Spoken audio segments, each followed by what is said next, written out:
What's up, everybody? Welcome to the Carlotta Chatwood Show, a late night show. Hold on, you guys. Okay. Yeah, welcome to the Carlotta Chatwood Show. We got so much to talk about. I told you guys I would give y'all a late night show or sometime this weekend. Here is the show today, okay? I'm not supposed to be giving I'm not supposed to be giving y'all no shows, but it is what it is. We got so many hot topics have been happening that I just gotta come on and talk to y'all about them, okay? So tonight we're gonna talk about, a conversation that I just really have to really talk about Ayesha Curry, and I'm going to talk. I will get to her in a minute, but here's what I'll say: it's important that you watch the whole interview. You can't just watch clips of an interview and think you know what you heard. It's just so crazy. Sometimes watch the whole interview, and I've done that. I watch clips and stuff like that, and I've had to go back and rewind like before if I can't watch the whole interview and see what the context was, what they were talking about, and stuff like that. I think, and seen so many people give dissertations on Ayesha. Ayesha is one of those people I like, just like I like Jada Pinkett. And even though Jada Pinkett, I feel like Jada Pinkett she made a dismal mistake, and she's paid for it, I think, in spades. But we'll talk about her. I'm going to talk about that in a minute. I think that this society has a hard time dealing with women. And I don't want to compare Ayesha Curry to Jada because it's very different things. But I think society has a hard time hearing women live in their truth. It's so hard to hear women live in their truth because women are usually the sacrificial lambs that they're supposed to be the sacrificial lambs in marriages, relationships, always be the nice girl, always be this, always be that, and never really say how they feel, and never really say that women are human, right? And then you have people sometimes that I always say that could be the most purest, purebred thing ever happening. And sometimes those women hold deep secrets. Okay, listen, I'm to the manosphere out here tonight. I think I'm going to upset you just a little bit because I think there is a lack of understanding of women and the complexity of women and who they are, and that while we love men, we honor men. Our life doesn't end and begin with men. And your life shouldn't end and begin with women either, okay? So we're gonna, even though men are, they taught, and men are taught to value their family. And I heard this wonderful young lady talking about this today. She had really a good commentary on it too. I'm gonna try to shout her out if I can in a minute, go on the break in before we talk about Ayesha and bring her up, okay? Man, how's my weekend been going? It's been going really good. I went to go get my nails done this morning. I had to get my nails. I was so tired today. So tired. I've been putting up my Halloween, decorations, but I was so tired that I slept. Like maybe about I'm a night owl, so I slept about 2 or 3 hours. I really need to sleep. Then I had to wash. I have so many things I got going. And then I have a paper, something I have to get back on and I have to do. And so I'm like, yeah, I got to get on this and everything. And then I have so much going on in my next week leading up because it's countdown to, y'all know, Maxwell. Y'all like, oh my God. Listen, okay, I'm always excited when I get to go to Vegas, and it's close to my birthday. This is my birthday gift to myself. I know you like Keisha, Carlotta. You give Carlotta. You give Maxwell has a gift every year. Yeah, it's been my gift for the last. What has it been? The last 3 years, I think it's my gift for myself. Listen, I like a Maxwell concert. Okay. And plus, I get to, it's so fun because I have girlfriends that I'm meeting and I'm so excited. And one of my best girlfriends is coming up. She's been one of my best girlfriends since school, coming up from San Diego. And I can't wait. We're going to have so much fun. I love her. She's my Taurus girlfriend. And then there's my newest girlfriend, who's a Maxwell girl, who, she right now, shout out to Stephanie. Stephanie is going to see Maxwell tomorrow in Raleigh. Okay, she's dedicated. And so yeah, and so I'm excited to hang.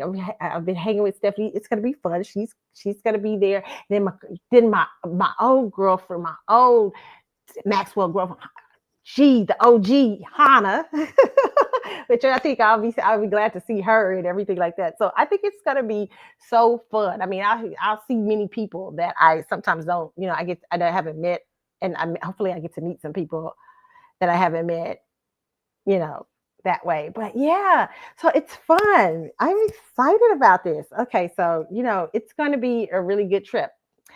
And what else? I think that I am. What am I else doing? I think, am I doing the meet and greet? Do you guys really want to know? I'll surprise you. That's what we'll do on that. Okay. All right. So, like, I'm going to talk about Ayesha Curry a little later on. If you're tuning in right now to hear about Ayesha, I'm going to talk about her in a minute. First, I want to talk about Diddy, the Diddy trial. I talked about it was it yesterday or day before yesterday? Listen, I totally think that sentence was completely, I think it was unfair. And I'm not a person who I look at the law, because I think when we set precedents, a lot of people get in their emotions and they get mad because they saw him hit somebody, saw this and that. But I'm always like, was this case about domestic violence? No, this case was not. This domestic violence was a part of this case. And domestic violence, the prosecutors tried to use to show Diddy might have, the charges they brought up were sex trafficking, coercion, RICO, and they proved none of it to the jury. The jury threw that out. So those charges were brought up so the Diddy charges, for instance, were those charges when they brought those charges up there. I mean, brought those charges. They were using the domestic violence to show, hey, this is what he did to force these women into having freak offs and things like that. It is none of the stuff that people thought it was. Like, y'all thought it was going to be secret tapes of other celebrities and all that. None of that was in the case. Okay. Most people didn't. When I talk to people, I find out that most people wasn't listening to the case, or I didn't have a link to where they could hear the case every day and hear the transcripts of the case. So most people don't know what went on in that case. What the jury found about Diddy was that there was not enough there was plenty of evidence. Yes, Diddy had a toxic relationship with these women. Diddy was not a good person. He was beaten. He had a problem with fighting women. He had a problem with that. But none of their relationships, their sexual relationships, the freak offs were coerced.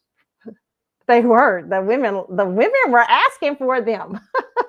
So there was not, and a lot of times they did it because they wanted to be around Diddy. They liked the lifestyle, all kinds of things. So the jury very wisely said, hey, we see, yes, domestic violence is a part of this. This is not a domestic violence case, though. This is a case about, was this man some sort of sex trafficker or pimp or anything? And he was not. Okay. So he did get charged with 2 charges under the Mann Act. And I always tell people, please look up the Mann Act and how it became a law in 1910. It is hideous. It's a racist act. Even R. Kelly got 30 years under the Mann Act. R. Kelly's case is a little bit more complicated.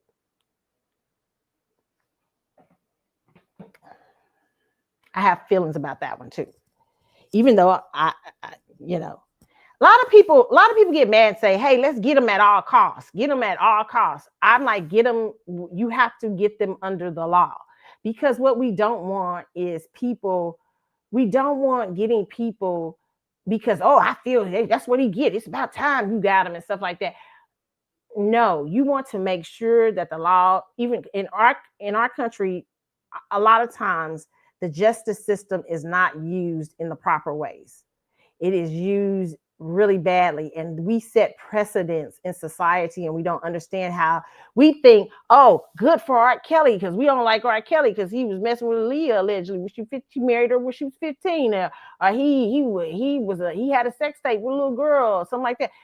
You know, we're angry about those things, but we are not looking that you don't want to get him at all costs where they bend the law, they mess up the law, because one day it could be your son or your husband or somebody that's into, or yourself or somebody. And these laws, when you could be an innocent person and not get a fair trial. So you want everyone to get a fair trial. Same thing with Diddy. Diddy got the 2 charges under the Mann Act of prostitution, transporting prostitutes. And listen, they were the jury, in my opinion, was kind of socking it to Cassie and Jane Doe, in my opinion, because they not only did they call them hoes, because that's to me what they did. They called them hoes. They said, hey, Diddy is guilty of transport. And I think this was a compromise, because from what we were hearing is that that one person in the jury did not want to do something, and they maybe had a compromise as jurors, and they came up, hey, okay, we'll do this. And this is what often happens in juries. Sometimes when people come to a certain thing, they might come to a compromise, and they said, hey, we'll do of the 2 smallest acts, transporting women for prostitution purposes across state line. Now, some people felt like they were talking about Cassie them, because Cassie them did kind of act like, they was living a lifestyle. Now, you know what I'm saying? But it wasn't just them. He didn't have sex with the men that he hired, the entertainers. Cassie and Jane Doe had sex with those people. So how they get Diddy for having, and they often, listen, check this out. Both of them had paid those men too. They had cash on their own and paid for them. And even was set up, I think, allegedly something for Diddy's birthdays and stuff like that to support. These women weren't innocent in this, okay? And so it was, the jury had a clear picture. So when it comes time for sentencing, people are thinking Diddy's going to get time served, because usually this is a light. Nobody charges anybody 20 years under Mann Act. Really, people think that that's for like people who are sex trafficking, all kind of other things that they're doing, and that are deep things. But men who, if you just have a prostitution charge, this on the state levels, they're a little bit more than a misdemeanor if you're a John. But Diddy wasn't actually having sex with these men. Here's the interesting thing. Diddy was not having sex with these men.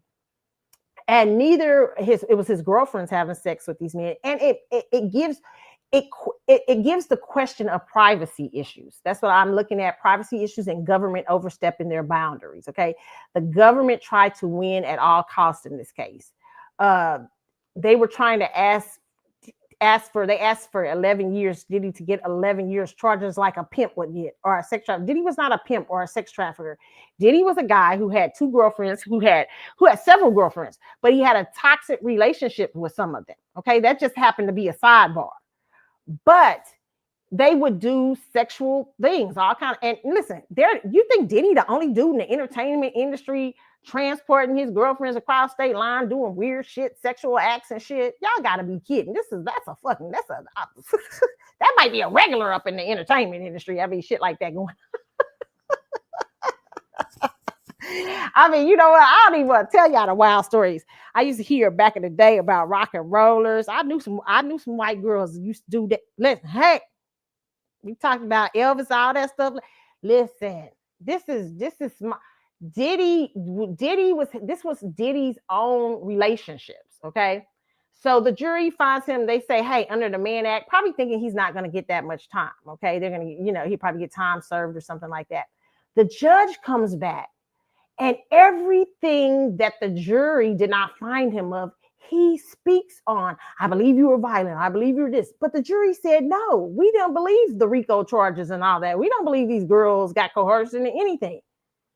But the judge made his judgment from the standpoint of like he was guilty of a RICO, which was very interesting. His wording and everything was really, that's why when if you look, the lawyers come out afterwards, and let me see if I can find that video for you guys, where the lawyers come out afterwards and they're like, what? They're like looking like you can't, let me see if I can, like you're charging him um under you're charging him for something he's already uh done away with. Okay, so here it is. I'm gonna let you. Okay, so let me show you guys this. It's very interesting case. Uh, and it's someone that we should be concerned about. I never like when government oversteps its boundaries. I pay attention because that's scary. But the rumors are there's some rumors out here, strong rumors. And I heard Trent, one of the guys I love to listen to on YouTube, Trent. I forget his name, Trent something, but he's really good. And he's been doing great coverage of the Diddy trial. And he even announced tonight there are rumors that Donald Trump is going to pardon Diddy. Big rumors. Okay, that is going to be a deal, that they are in deals with that, and he should, because the law has been they have really built the law out of shape on this one, and it's scary for regular people. Even if you don't like Diddy, it is scary that the idea that for something you do privately, sexually, or something like that, they can bring you up on charges for it. I mean, that's scary. It's one thing to say domestic violence. That should have been done on the state level. Cassie, here's the thing about Cassie. I always tell people, Cassie never once called the police. And when one of her friends called the police, Cassie acted like nothing happened to her. And it wasn't because Cassie was overly scared of Diddy. Cassie had relationships on the side. She had a separate burner phone for her extra relationships. This was not a woman to me that was scared of Diddy. She might have been in a toxic relationship with Diddy, but not scared of him. Not only that, when she was having a relationship with the trainer that she left Diddy for, Diddy hired that trainer. So if you're scared, Diddy like Gotti, and he's in, you know what I'm saying? He's intimidating. It seemed like nobody was scared of Diddy. When you look at Diddy had a mess going on, like toxicity, nothing but toxicity around him. And it seemed like for them trying to make it like people were scared of Diddy. No, they may have been getting into fights with Diddy. He might have been abusive, but nobody seemed very scared of him. They were doing whatever the hell they wanted to do. I mean, so, and even when he let Cassie, when him and Cassie broke up, Cassie got mad allegedly for him for the Kim Porter situation. She didn't get mad because he was beating her ass. She got mad, I said, because he said something at Kim Porter's funeral about Kim Porter being the love of his life, or love of her life, his life, or something like that. She leaves with the trainer. But here's the kicker: what a lot of people don't talk about. In that relationship, when she was having that relationship with Alex Fine, we find out in the court case, she goes back to Diddy, claims he raped her once. Okay, I don't know if I believe that. I believe that's something that probably she tried to tell Alex Fine. But then she goes back again and has relations with him. And while she's having relations with Diddy, this is what they found in the court. Alex Fine is calling her on like FaceTime. Oh, these were not people that were scared of Diddy, right? And then so she eventually decides to leave Diddy. She marries Alex Fine, who's a trainer. He probably don't got that much money. He ain't like Diddy lifestyle. You can't take your girls to Turks and Caicos. You can't go to the weekend. Your boy, he buying you diamonds, taking you to the Met Gala. I mean, you might get a black eye every now and then. I ain't trying to make fun of it, but that's how some women feel. Like a black eye is worth this Met Gala. I mean, I wouldn't feel that way, but there's a lot of dummies out here who do that. Right. So that I feel is what Cassie's vibe was. Just my personal opinion. She was gone a number of years, but allegedly Cassie and her man was living with her parents or something. Ain't got no money. It's been years. Diddy's only said one thing about her one time on a reward show. I mean, kind of Alex Fine, we kind of come on saying little stuff. But Diddy said one thing about how she took him through a dark time in his life or whatever. He thanked her when I think he won his MTV thing or something like that. But what people allegedly was going on at the time, Cassie's lawyers were contacting allegedly Diddy, trying to get money out of him. This doesn't sound like a woman who's scared. If you're scared, you're happy. I've seen women in a real abusive relationship. They happy when a man ain't chasing after them no more. They happy when a man's distracted. They don't want to do nothing to disturb him, to get his eye on them. But Cassie's not. Cassie's like, hey, I want some money. I'm about to write a book.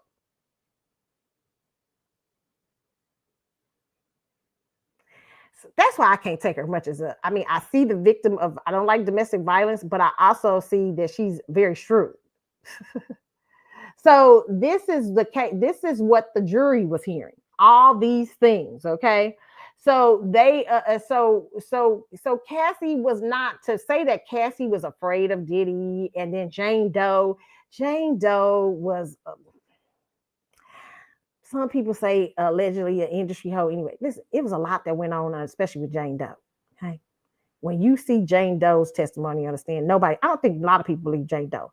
The only thing was that Jane Doe had, when she found out about Cassie getting the $20 million, she got mad at Diddy. She has an argument with Diddy, which I think even to the jurors, it sounds crazy. She has an argument. Diddy's never ever hit her. But she gets mad at Diddy. She's getting in an argument with him. She calls him over to her house, the house he's paying for, the house he continued to pay for while he was on trial, and she testified against him. $10,000 a month. She takes him by the head and slams his head into a marble table. And then she starts throwing candles or something at him. Now, Diddy is a violent dude. Why do you think she did that after she heard the $20 million settlement? Because she wanted, probably, my personal opinion, this is my personal opinion only, and I think a lot of the jurors thought this too, she wanted him to fight her back, and he did. Okay, and this was during the time when Diddy was being investigated. Diddy came over there, was like kind of at peace, saying, hey, listen, I just need you to be on my side. But she over there is trying to start shit. You know what I'm saying? So Diddy had these kind of people around him that understood how much money he got, and they was being vultures and everything. You know, it's just, and he wasn't great either. So that's why but this is the court case that this judge came in and tried to turn around and said, hey, which he never liked Diddy to me during the case. Anything Diddy's people came up with, he would try to deny. But this judge was like, sorry, say, well, Diddy was violent, Diddy was this and that. And these were all things he really got essentially found innocent of. So not being violent, but of basically not coercion and stuff. So let me let you guys hear his lawyers real quick. Yes. Okay.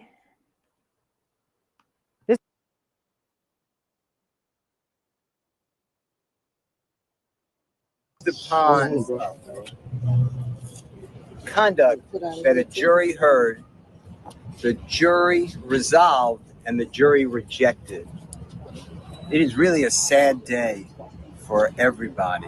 I don't feel that way. We are planning to appeal. We think we have strong bases to appeal. The strongest basis is that the jury reached a verdict on coercion. It found there was not coercion. And I think the judge said coercion today as a basis for a sentence at least a dozen times. The jury's verdict was resoundingly clear. There was no sex trafficking. There was no racketeering. Everything was consensual. Everything was adult, which is why he was convicted only of the prostitution offense. What we feel happened today was that the judge acted as a 13th juror, yes, one that we did not choose, and that he second-guessed the jury's verdict. There is a human.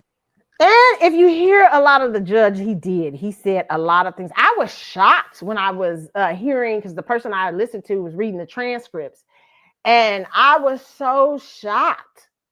I was like, these are all the things the jury said no. And if you have been listening to this case, none of these women were not coerced.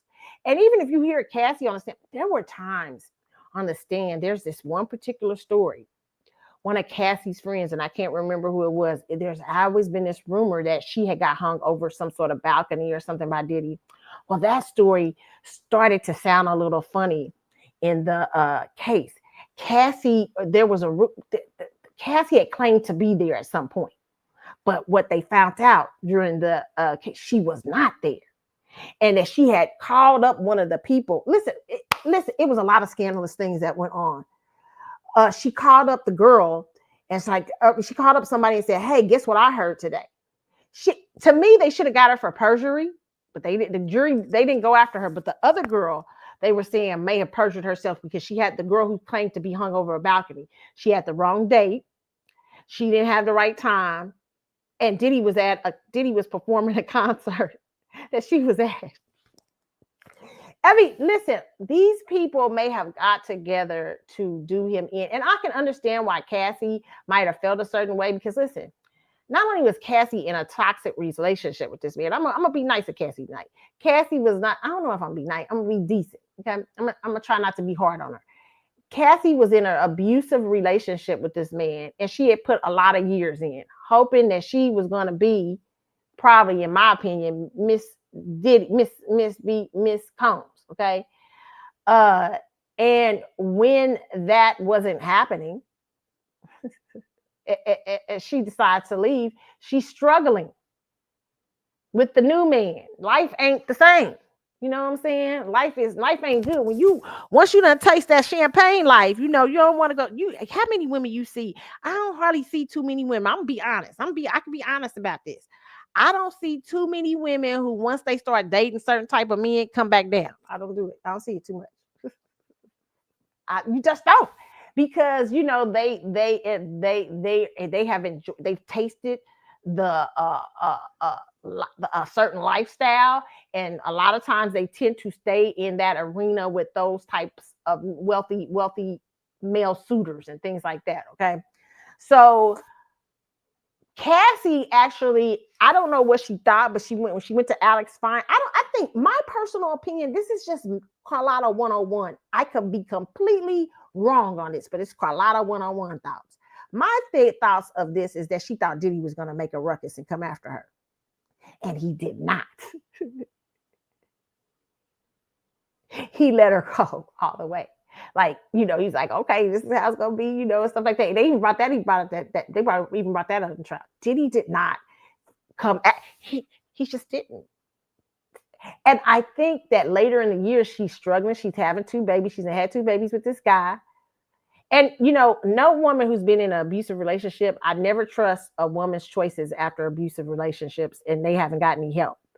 Usually, to me, they pick the same type of man, or they pick somebody extremely manipulative or extremely weak. I'm not saying that's what Alex Fine is, but I'm questioning how clearly she saw him right after she gets into a relationship. Sometimes it can happen. You can get blessed and pick somebody nice, but a lot of times women are been so into these certain types of relationships that they tend to pick what they're used to, the chaos that they're used to, or something similar.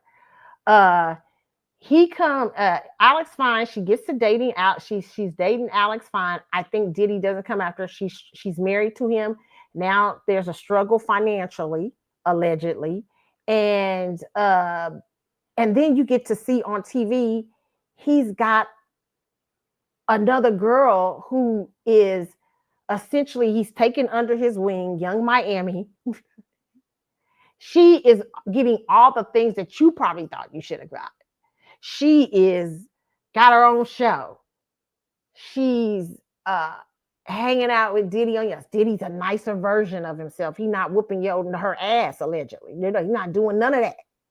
He's much nicer. He's older now. It's years later. He's brother love now.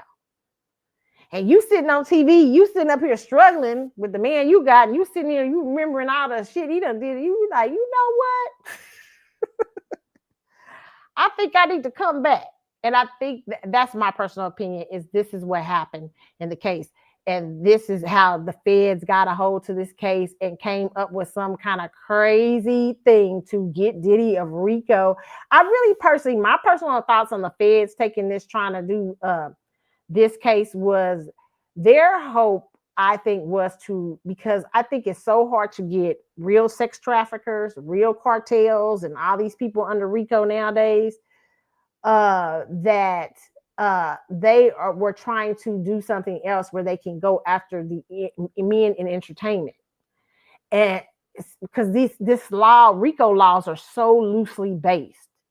So you can put a RICO, you can almost put a RICO on anybody and kind of expand into this, expand into that. I mean, it's a scary thing, right? So I believe they was trying, and it successfully worked with R. Kelly. So I think they thought they were going to do that this time, but Diddy had the money to get great lawyers who said So it's a very interesting thing here with Diddy. I think my personal opinion is Diddy won't serve that long. It's just and hopefully he stays safe, but I don't think he'll serve that long in prison. I think either he'll be pardoned or it will be thrown out in the appellate courts. He's got the best. I think Westmore, or what's her name? She's one of the best appellate lawyers in the United States, or something, like appeals lawyers and stuff like that. So yeah, this guy, and he's got several lawsuits, because when one person come out, 80 more come out. So he's fighting all these lawsuits, these frivolous lawsuits. Some of them are frivolous, some of them are lies, some of them they could be true, maybe not. I mean, he's fighting and he's got to financially fight you see how they can break down people with frivolous lawsuits? It's crazy, man. It's really crazy. Even some that aren't true. It's wild. Okay. So yeah, very interesting with Diddy there. So that's what I'll say on the Diddy ending on that note. We'll see what happens in these next couple of days. Okay. All right, you guys. So, oh my God, I have to do I have to show Life of a Showgirl came out. Taylor Swift. Do I like Life of a Showgirl? There's a couple of songs I do like on there. I like Wood. I like Ophelia. Oh my God, I thought that was so cleverly written. Taylor Swift is a wonderful writer. I do not, and I can tell she borrows. Let me tell you something, what I can tell. I can tell that she borrows heavily from, sorry, you guys. I can tell, if you heard that sound, but I can tell that she borrows heavily from writers like, in my personal opinion, Jasmine Sullivan, and perhaps even a Victoria Monet or something like that. She is very edgy on this one to me. She seems very edgy. Let me let you guys see some of the visuals.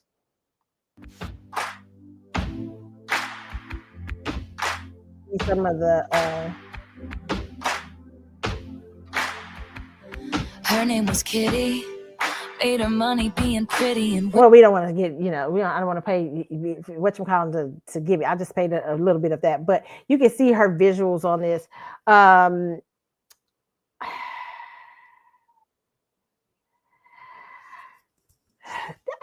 like the album. I like it. I love. There's certain songs I like. Like I said, I love With You. I Want You. I Just Want You. No, Wish List. That's what it's called. Wish List. Oh my God, I love it. It's obvious that Travis Kelce has got her sprung. Okay, Wish List, Ophelia, Wood are standouts to me. Great writing. Fun. Just a fun pop album. But what I did not like, was there a diss towards Kayla Nicole in there? In one of those songs, there was like a diss towards. I feel like it was like a diss at Kayla Nicole. I don't know, because it's gonna feel like a diss towards Kayla Nicole, because we could tell Taylor you're writing about Travis Kelce in a lot of these songs. And let me see. Let me put it out here. Let me look. And I'm gonna say something about that because, I like Kayla. She's a fellow Scorpio. This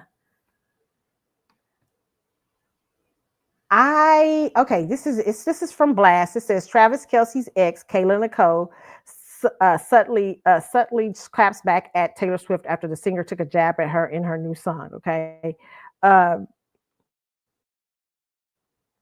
me see this. Okay. It says Travis Kelce's ex, and this is where I feel like Taylor has been sheltered in some ways, and maybe a little bit, but I'll talk about that in a minute. It says Travis Kelce's ex, Kayla Nicole, and this is from Y Entertainment.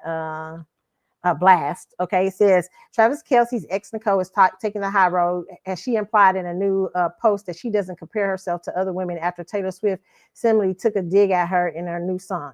Has the singer and NFL star prepared to walk down the aisle? Internet users have often accused Nicole of bringing up her past relationship with the football star to remain relevant. No, she had a relationship with that man for 7 years. That she has been with that man for 5 to 7 years. It's been 5 or 7 years. It was 5 to 7 years. We can't get it straight, but it was a long time. Okay, she can talk about that relationship. Y'all shut up. Okay, and it was talked about a lot when he was in it.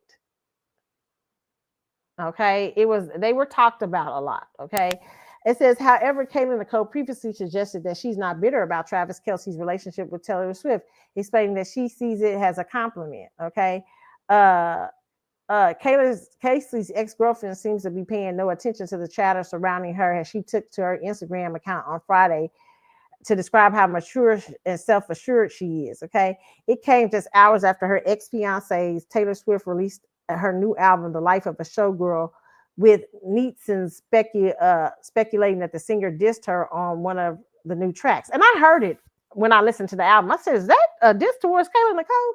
But she said Nicole seemed unbothered as she shared cute photos of herself from a dinner she attended, hosted by Hollywood Confidential in Los Angeles. In pictures, she rocked a brown silk dress with a halter neckline and styled her hair in a curly bob. Okay. What an honor to share the table with some of the most iconic girlfriends, Nicole wrote in the caption of her post page 6. Women whose art has been a mirror and a reminder of what's possible at every stage of my womanhood. Okay, now let me see. It says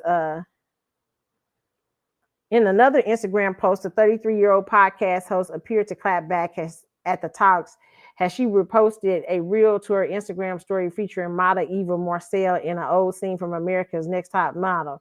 In the post, Tyra Banks asked Marcel, how do you compare yourself to other girls out there?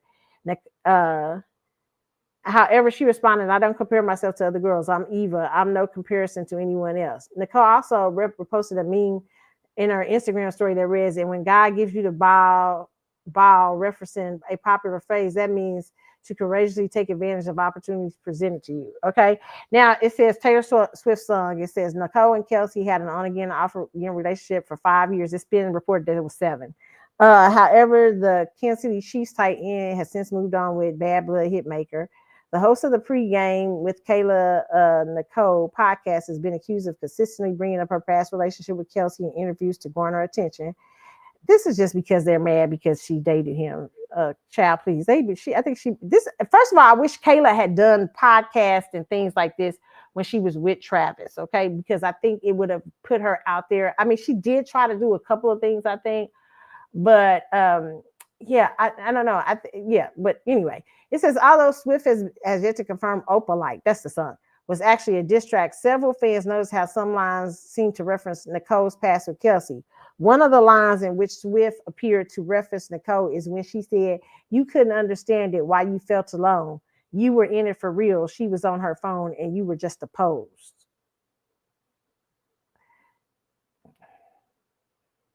The lyrics seem to imply that Nicole was with Kelce for clout, especially has a video of the football star complaining to her about being on her phone too much recently surfaced.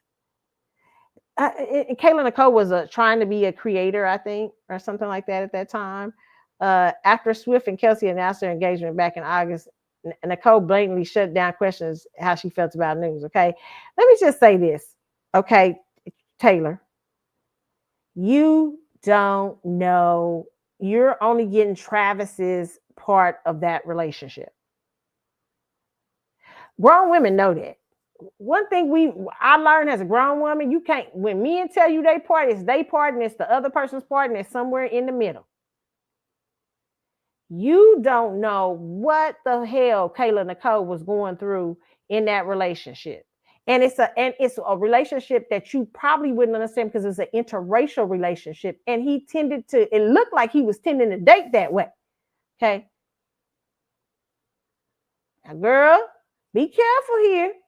And he was dating a Scorpio. Listen, let me tell you something.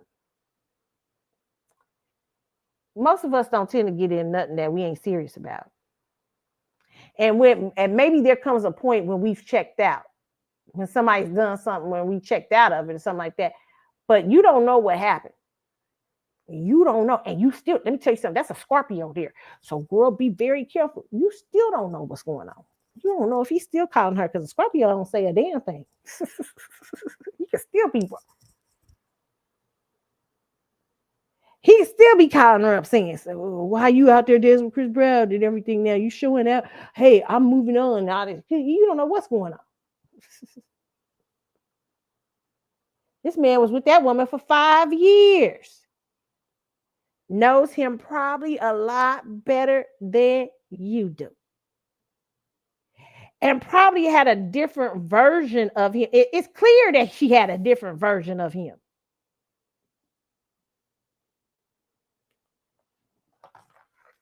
He just got that haircut when he got with you, girl. Now, let's not play. Now, I'm trying to be a Swiftie out here, but I ain't going to let you come for this girl. You ain't going to come for this girl with your little songwriting. That's a girl. That's a little girl. You write a diss song. See what you can't, and then men, and it's probably true. There might be some women who are this way. I had to, recently, back in the day, well, nah, I'm gonna tell my friend's story.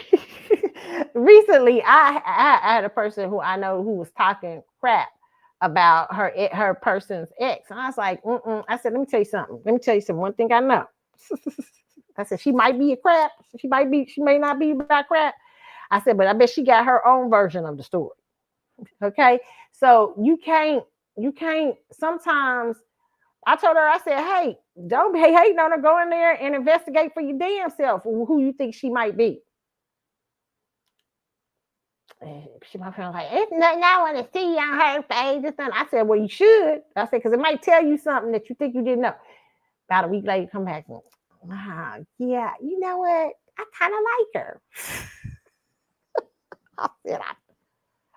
I said, well, do you believe him now? She said, some of it I don't. I said, so there's no need to hate. Your relationship with him is your relationship. You can listen to him. You should listen to him. You should know what happened in the last relationship from his perspective.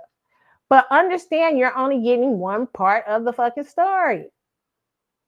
And to get on and do a whole diss song when this woman been with this man for 5 years. But that's like Clarissa up here talking about Remy Ma all the time. I'm like, no, be quiet, Clarissa. Let Remy Ma and Papoose fight it out. Just you sit back in the cut and just listen. Because Remy know him. Whether she wrong about it or not, she knows that she know him a lot better than you do.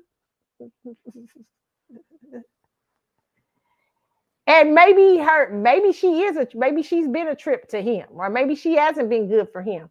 But you still should be quiet because you ain't been in that relationship and you only getting one part of a perspective from that relationship. You don't know all what goes on and what went on.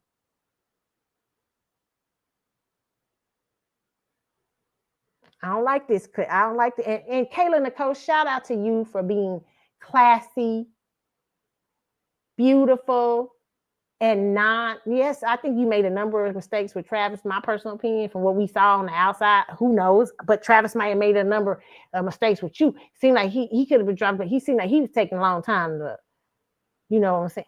I got, I ain't gonna talk about what I really think about with Travis Kelce. I've already said what I thought. I think that your head gonna have to be on the swivel for many years, Taylor. Because when the wear and shine and everything wear out, I don't know what this man has been. He's had a type. So I'm just saying, okay? Don't be dogging her. Don't be coming after Kayla. Kayla, you don't know what Kayla was, she was on her phone. You don't know why she was just posing with him. He was up there. He had swag. He had a swag that he did not have with you. That's the swag you started liking, really. See, because my personal opinion is Taylor Swift is that ultimate pop white girl icon, which I remember I talked about the averageness of Taylor Swift. and why people are relatable to her, like Jennifer Aniston. I heard somebody talk about this too today on one of my on TikTok or Instagram. I was laughing because I said I just had this same commentary a few weeks ago. I've always had this commentary about Taylor Swift and why her popularity is so big. I said because it's like Jennifer Aniston. It is somebody you can relate to. It's hard to relate to Angelina Jolie because she's super beautiful. You know what I'm saying? It's hard to relate to what's the girl? It's another girl, the real popular girl out here, the Sabrina, because she's not the average, you know what I'm saying, looking girl. But Taylor is the average white girl. She's the white girl next door. You know what I'm saying? And white girls can see themselves as her. It's like Steph Curry. You relate to Steph Curry because you can see him doing the three. You can see yourself. I can learn to shoot a 3-pointer, but you really don't know what it takes to be Steph on that note, right? But you believe that. You believe like I can be. It's harder to look at Jordan and be like, it's hard to be like I can be Jordan. You know what I'm saying? So yeah, I don't like it. I don't like the diss track. I don't like that because you don't know what that woman went through with that man. You ain't never had no conversation with her. You ain't had no conversation with her friends. You don't know nothing about her. You don't know what you only hearing a perspective coming from probably his family. Listen, Taylor Swift, here's one thing you got to understand. You have upgraded Travis a lot. Travis changed his whole. Here's what you gotta ask yourself: why you change your haircut, your clothes? You ain't wearing Louis. Like he used to swag out. You need to ask yourself. Wait a minute. Who are you right now? Wait a minute. How you change up with her? You're not the same man in the pictures, or the same man I met. Now you completely change your haircut, your look, and this and that. Yes, he's upgraded. He's probably done it, but you need to find out the reasons why. Don't be dissing her. And usually when a Scorpio has handed you off a man, after a Scorpio, you should thank her because she did the transformation, probably not you.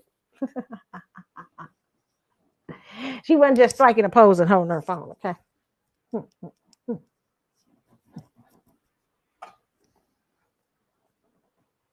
I'm not saying Kayla Nicole was a great person. I don't know what she was like, but I'm saying neither do you. Calm the fuck down. Mind your man and get married, but don't be trying to come for the ex. We don't know shit about her. Okay, you don't know what shit Travis put her through.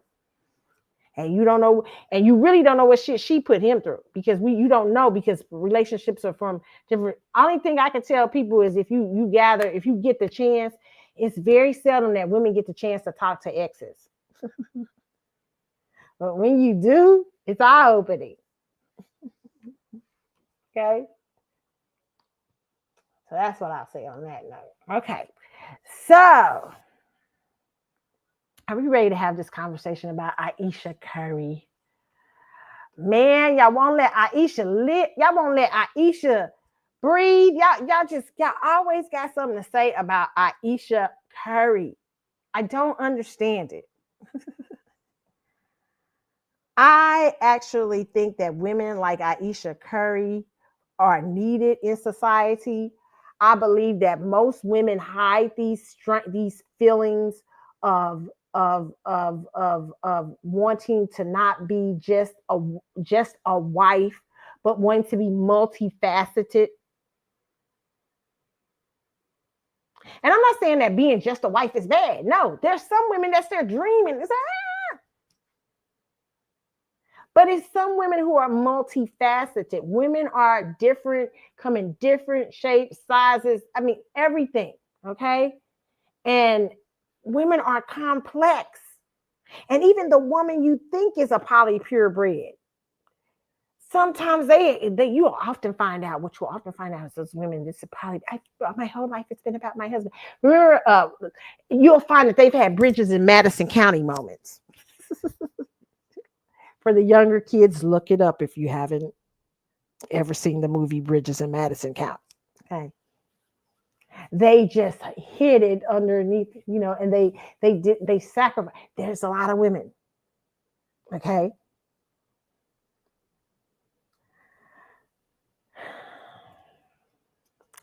So with Ayesha Curry, y'all are just saying she's disrespectful. But what I think is a lot of you did not listen to that whole interview.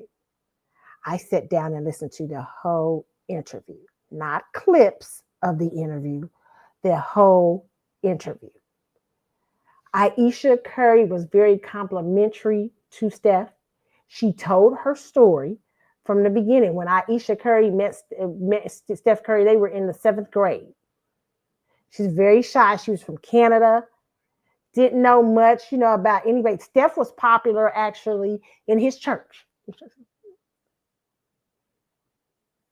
And Ayesha talks about how she went out to California to be an actress, actually was doing some work on stuff and everything like that. Steph calls her and asks her to go out with him. They start going out. She said they didn't know it was going to be turned into marriage, a big thing. Because in her mind at that time, she never wanted to be married. You know how many women that's their story? They just don't tell you. Never wanted to be married, never wanted children. But she meets Steph and her life changes. And what I love about Ayesha Curry, because Ayesha Curry does not cut. She does not try to take shorts about it. She says, hey, it was a whirlwind. Steph becomes suddenly he's leaving school early to become a basketball player. She tells the whole process about Steph calling her, asking her thoughts about leaving college. And she was talking about how she thought stay in school because, from where she came from, school was important, but she didn't really understand the whole NBA thing and everything like that. Now, this was a girl working 3 jobs already to try to, so she's a hard worker, trying to get her lifestyle and everything. I mean, trying to get into Hollywood, be a part of, be an actress and do all these things. But suddenly she's in a relationship with a guy who's going to the NBA. Now, most of you manospheres would say, hey, make the good choice. But good choices don't always mean that everything is going to be smooth sailing. And that women only want, women, let me put this, see this one lady. So I want you guys to check out her video about Steph Curry. Okay, this is your level up guru. Y'all, please listen to her. She did such a fabulous, I don't agree with her with certain parts, but I think I agree with her with a lot of it. She talks about when the grass isn't greener. Ayesha Curry, have full lives, about women having full lives before. Even though I don't think this is Ayesha's only thing, but Ayesha touches on this about how suddenly she's 22 years old. She's background is church. So you got to understand this background is church. And she's in the midst of moving to San Francisco with her boyfriend who has just become an NBA star. She says it's an exciting time. And for me, at the time, she doesn't have children. She doesn't have any of this. Okay.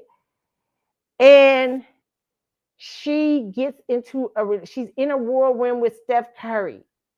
Everything is happening for him. Everything, and she's a part of that. It's like, oh, whoa. Now, most women out here aren't Ayeshas.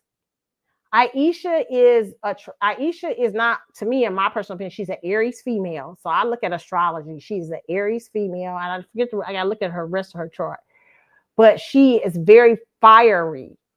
That's a very fiery placement. Steph is a water sign. He is a Pisces. Okay, so, he can often, put the fire, the water can put fire. What does water do to fire? It can put it out, right? But they have a lot of, I think I heard a chart astrology read on them one time, and they had a lot of compatibility, some things that weren't compatible and stuff like that. But she's taking this chance on him. He's taking this chance on her. They're in this relationship. Their families. And she said, not one time did anybody in our family think, 22, you guys are so young. Are you ready for this? She said everybody was on board for it. Let me tell you why. They're both coming from big church backgrounds. Okay. Ayesha this is it. I'm marrying Steph. Suddenly though, in the middle of marrying Steph, she's thinking, oh, I'm thinking we're gonna be, out enjoying our marriage in our first year or two, maybe bar hopping, but doing what young people do, but yet we're married and together. No, she ends up pregnant. Suddenly she's a 22-year-old mommy. Things that she hadn't expected. Life is changing for her. All the plans that she thought she had are no longer there. And I love she's so skillful at talking about it, because a lot of women hide a lot of that. For you men in the menospheres, you think some of these girls that you think is super perfect and all this stuff, a lot of them are hiding lies. I see them on ID channel every day. Some of them end up they be holding so much anger against men and stuff. Sometimes they're they look like the perfect probably purebred and perfect wife and stuff like that. And they end up, I saw a story on, I'm not saying all women are like this. No, I'm not saying all women. But I'm saying that some women hide a lot of their energy. And so this one woman I saw on the ID channel the other, ended up killing her husband and trying to kill her 2 children. because when there is so much complexity to women and the value system of being a woman. Women, when you meet them, they're not just your wife. They have so many things about them, who they are. What are the things you fell in love with? What are the things you liked about them? And I think this is what Ayesha Curry is speaking about a lot about on this show. I think you have to watch the whole show to kind of gather what she wasn't embarrassing to her husband at all. To me, I don't know what y'all people are talking about and saying, well, she just Ayesha just really she thinks she better than him. No, she thought she was going to be a starlet. She thought she was going to be the person. She said, Steph just said he wanted to do, she thought he was just going to, he just wanted to be a basketball thing, but she thought she was going to be a big, big into, but suddenly this marriage changes her life. And it's also, listen, for a girl who's working in LA, trying to be an actress, that can be daunting. She's 22, she's working 3 jobs, and here's Steph Curry. And he's about to go to the NBA.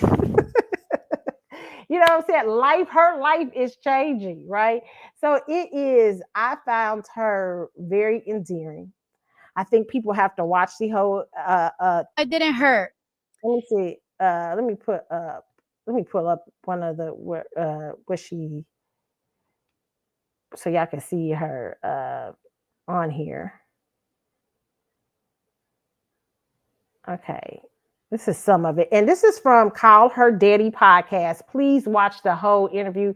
I'm doing this fair use. I'm going to show you guys some of the interview for educated purposes, but it's fair use. But please watch the whole interview on it's called Call Her Daddy podcast. Okay. But some of it. Status from day one. Okay. So it's like, it's one of those things like you don't know what you actually don't know what you want. Well, it's so interesting to do during this time of year. Are you traveling? Are you staying at home? Well, right now, because it's July, it's always the most chaotic of the year, actually, of the whole calendar year, because 3 of our kids' birthdays are in July. Our anniversary is at the end of July. And it's like, if you play well, like for my husband, if you play well, you play until June. And he usually plays well. He usually plays well. This year we had a little bit more time, which was nice, but usually it's just 2 months and that's it. Okay. 4 kids. Did you always knew you wanted a big family? No. So I didn't want kids. I didn't want to get married. I thought I was going to be career girl and that's it. And I had my eyes set on my goals. And I was never the little girl that like dreamt about the wedding dress and all of that. And then it happened so early in my life. So it's like, it's one of those things like you don't know what you actually don't know what you want. Well, it's so interesting you say that because I want to talk a lot about that today because I relate to you in that way. Like I really, really never thought I was going to get married. I'm like, there is actually no way that's ever going to happen. And then it happens and you're like, maybe I didn't know myself that well. And it's like, no, you knew yourself when you were young. Yes. And then life happens. And then you grow up. And then you have different wants and needs. And that's okay to change your mind. Yes. But it's still shocking. It's still shocking. Okay, wait. Quickly back to parenting. I'm going to ask you a couple random like parenting manual questions. Okay. Okay, it was a very good interview. It was very well done. For those of you who are watching half of it and trying to diagnose Ayesha Curry, and a lot of y'all do that, and y'all ain't never been married too. Some of y'all. Let me just say this, okay? Marriage is daunting when you're for a new 22-year-old. I know at 30 something, I was like, oh. You know, it is, and I'm a girl who I'm not like Ayesha in terms of, I was a little girl who dreamed about marriages and weddings and stuff like that. And then when I got into my early 20s, I was like, no, that it wasn't that deep for me anymore. You know what I'm saying? And then again, then it changes in my life as I got in my 20s and stuff like that. And I met the person that I married. So but marriage itself is the thing that women go through, the change of marriage and the changing of who you are. Women don't often discuss that loudly. I like Ayesha. That is real. It's a real thing that happens to women, especially when women have children. I haven't had children. I don't have children. So how that changes women, I've seen it from the outside looking in. It is very dramatic. And women after a while start asking themselves, who am I really? Who am I apart from just being a mom where men think, well, why don't you just be a mom and my wife? No, she's a multifaceted person with dreams and visions of her own. And God had purpose and dreams and visions for her to live also. It ain't just about you. And here's the thing about that. God don't stop because whatever God calls you to do, it don't stop because you ran off and got married. Sometimes people be running, and that's another thing, and that's a whole nother thing. I'm not saying this with Ayesha, but sometimes people be running from the call of God and they run into a marriage, okay? And what happens is that don't stop. It don't stop in your marriage. God be like, excuse me, you still got something to do for me? What? You know what I'm saying? Because you don't want to. A lot of times women don't want to do this because do the hard work. So I think sometimes what happens is a lot of times women are looking at Ayesha, and because there are a lot of women who think, oh, I love to have the soft, easy life. They got songs now. Hurry up and put me in. I like that song, Soft Girl Era. Because women like being in soft girl era. Ain't nothing like ain't nothing like when they I just heard. I don't know nothing about that life, but ain't nothing. I mean, people do it. I mean, you going on private jets and you joining the Mile High. I don't know. Well, I done heard about it. Oh, well, going on yachts and stuff. I'm sure that's exciting. Okay, Ayesha, listen here. And a lot of y'all hating because y'all wish that was y'all. Y'all like, shoot, I just be quiet and up there and this and that. But that's why he didn't marry you. That's why he ain't looking for you. Because he wants somebody that's multifaceted. He likes, he's a Pisces too.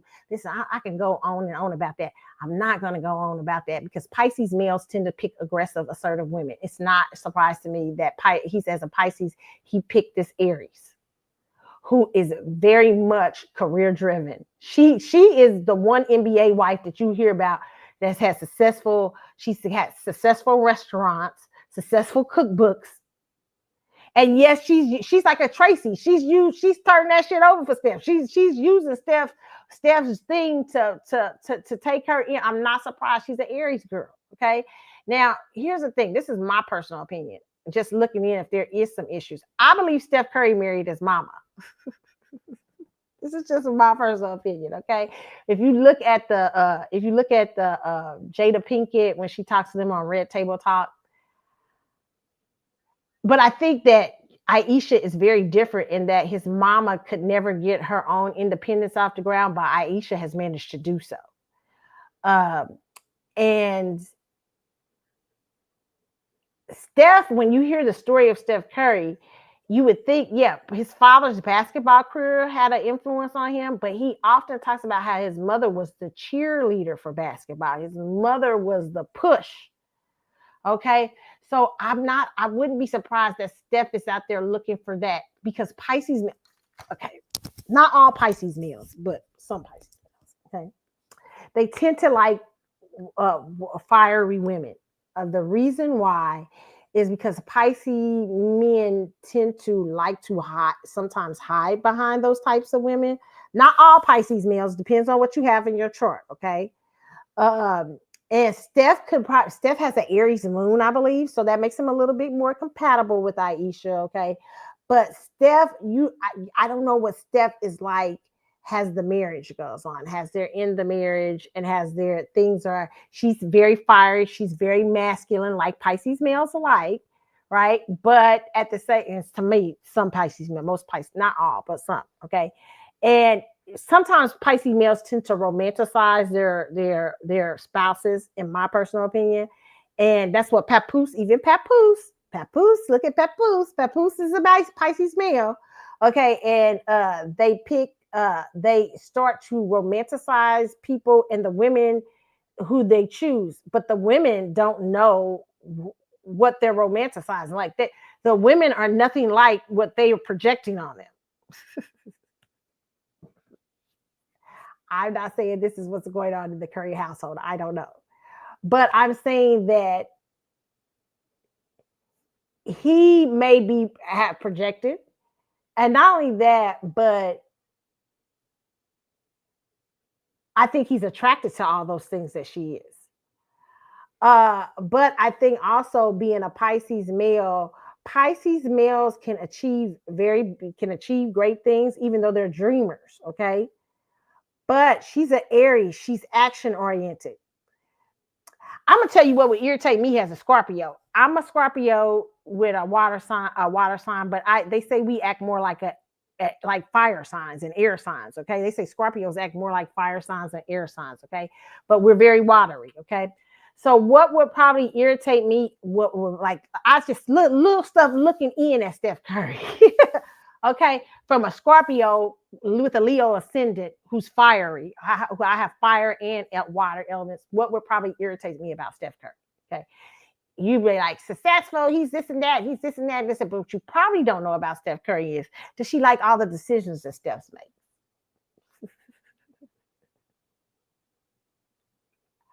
You know, I see Steph and inner Steph. Here's what I say. Steph gives me that I wondered into everything. Everything I wonder. I worked hard, but I also I have a lot of luck. Like I tripped into basketball. You know what I'm saying? Being a basketball star. Yes, I'm good and I work real hard, but also luck plays a part. And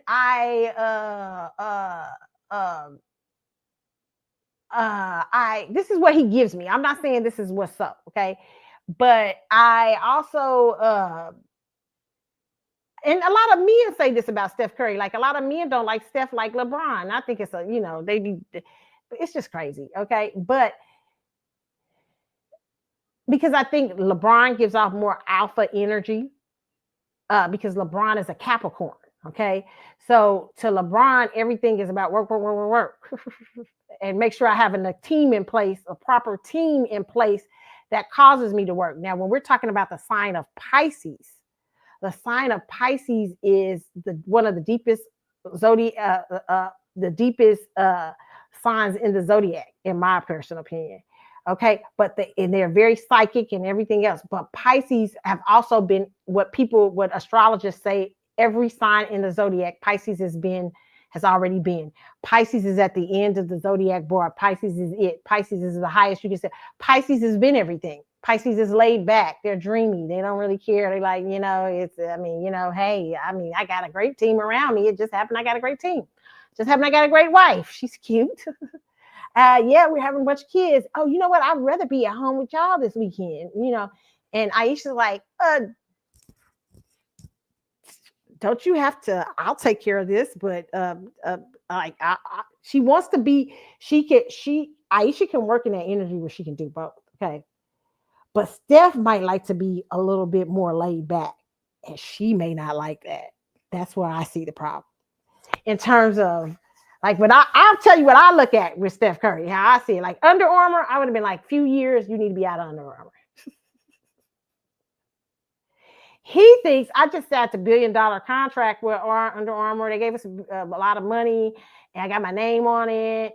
And you know, I'm thinking, but me, I'm very ambitious, so I'm looking at it going, no, you don't just put your name on something. We want it to work for you. We want it to work for your legacy. I think Steph is laid back about that stuff. I don't think Ayesha is. And I think that might be that's some of the crux. She's not going that deep, but that's what I gather from seeing that Aries energy she has. And he's a Pisces, but he does have an Aries moon, right? Which may cause him to that may help him with the basketball and stuff like that. But I think that's the same thing with Remy Ma and Papoose. I think Papoose is a lot laid back about his career, whereas Remy is like a Gemini, and she's got to be always out there, always on, and you can't bore her. Geminis require stimulation. You can't be boring to no Gemini. Gemini be like, they be like, Gemini say, I'm going to get some milk and probably never come back.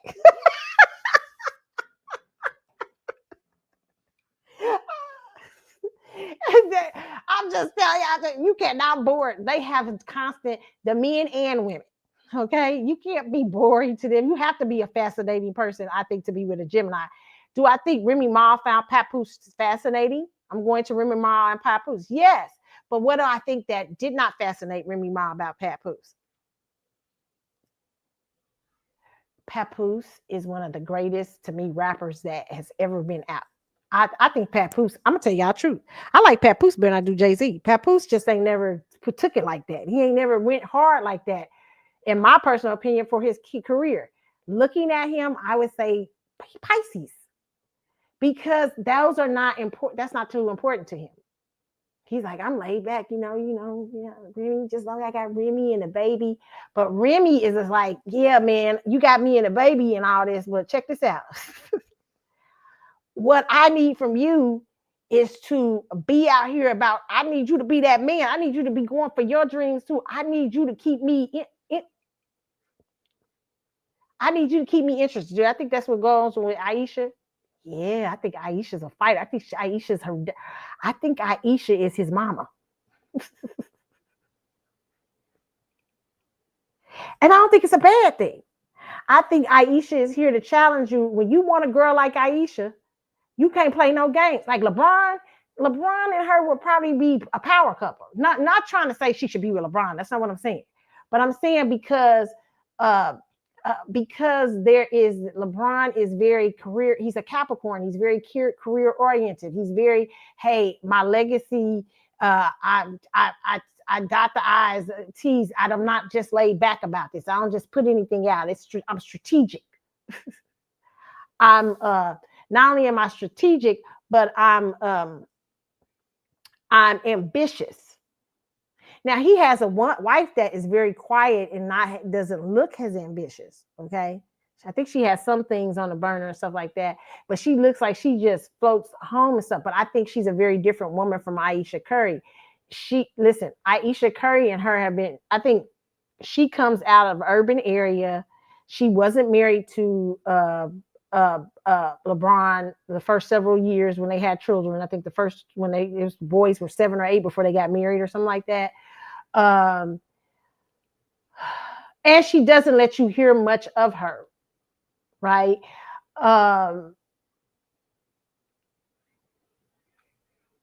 Probably in a different placement, in a different way, in some ways. You know what I'm saying?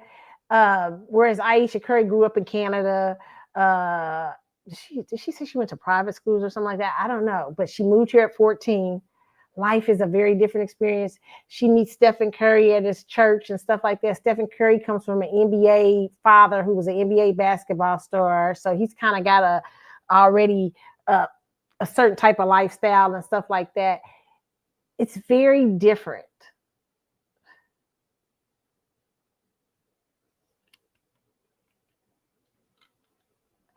I think that people have to see. I think women like Ayesha. That's what I'm just telling you my part of it. What would get to me about Steph Curry is probably see him lack. Like Steph could have took over the NBA at one time. It's just obvious he could have. It's obvious that but Steph is not that type of guy. Steph is not gonna. Ayesha is though. Ayesha's an Aries. Ayesha's a fire. I'll fight you all day. I'll fight for mine. Ayesha ain't laid back. Ain't nothing laid back by Ayesha Curry. I'll fight. She give me, I'll fight for mine, right?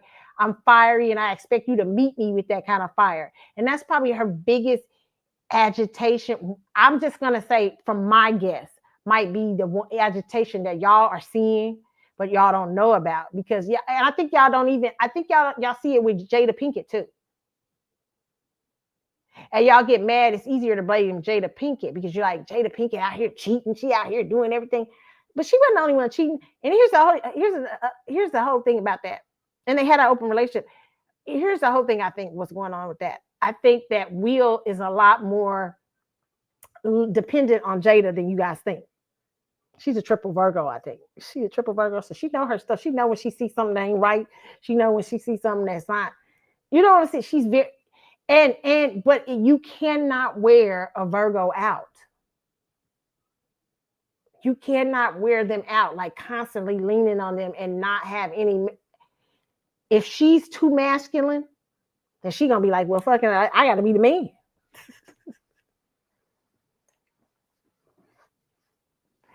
So this may be some of the things that you see going on, like but it's very different from Ayesha Curry, because I know people say Jada Pinkett 2.0. No, she's not. You just seeing two powerful women, and you're not knowing how to place them. Jada made a mistake. Ayesha's very smart. Ayesha's not doing. Ayesha comes from a different background, even from Jada. Ayesha is a church girl.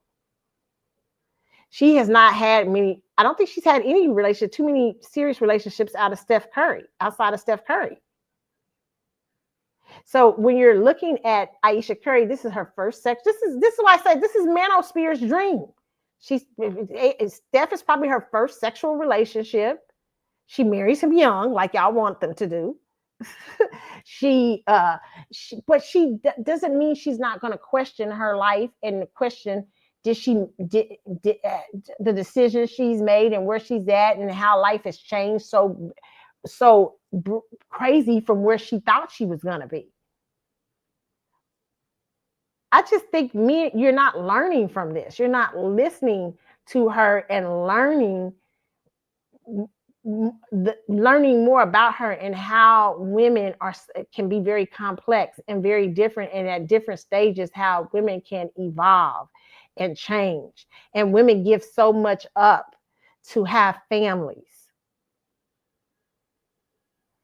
And sometimes it's a little disturbing because women still feel the call for them to do something outside of their marriages and their children.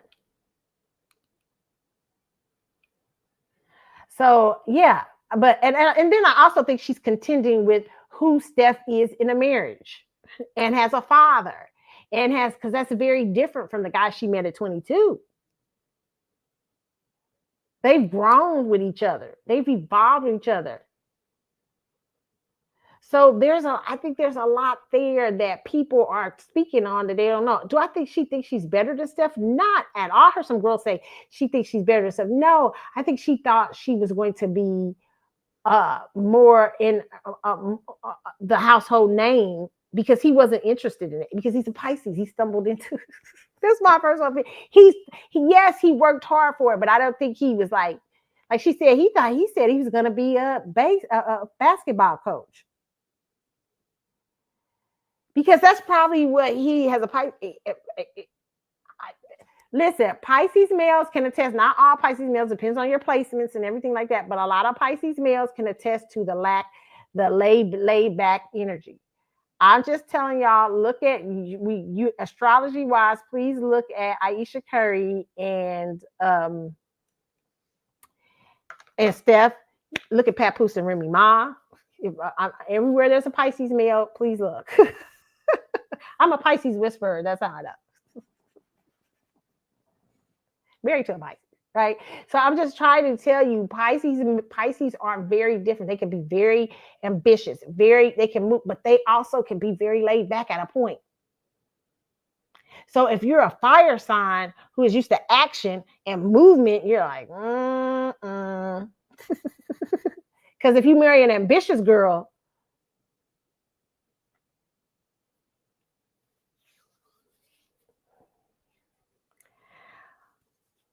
I would like astrologist's take on this.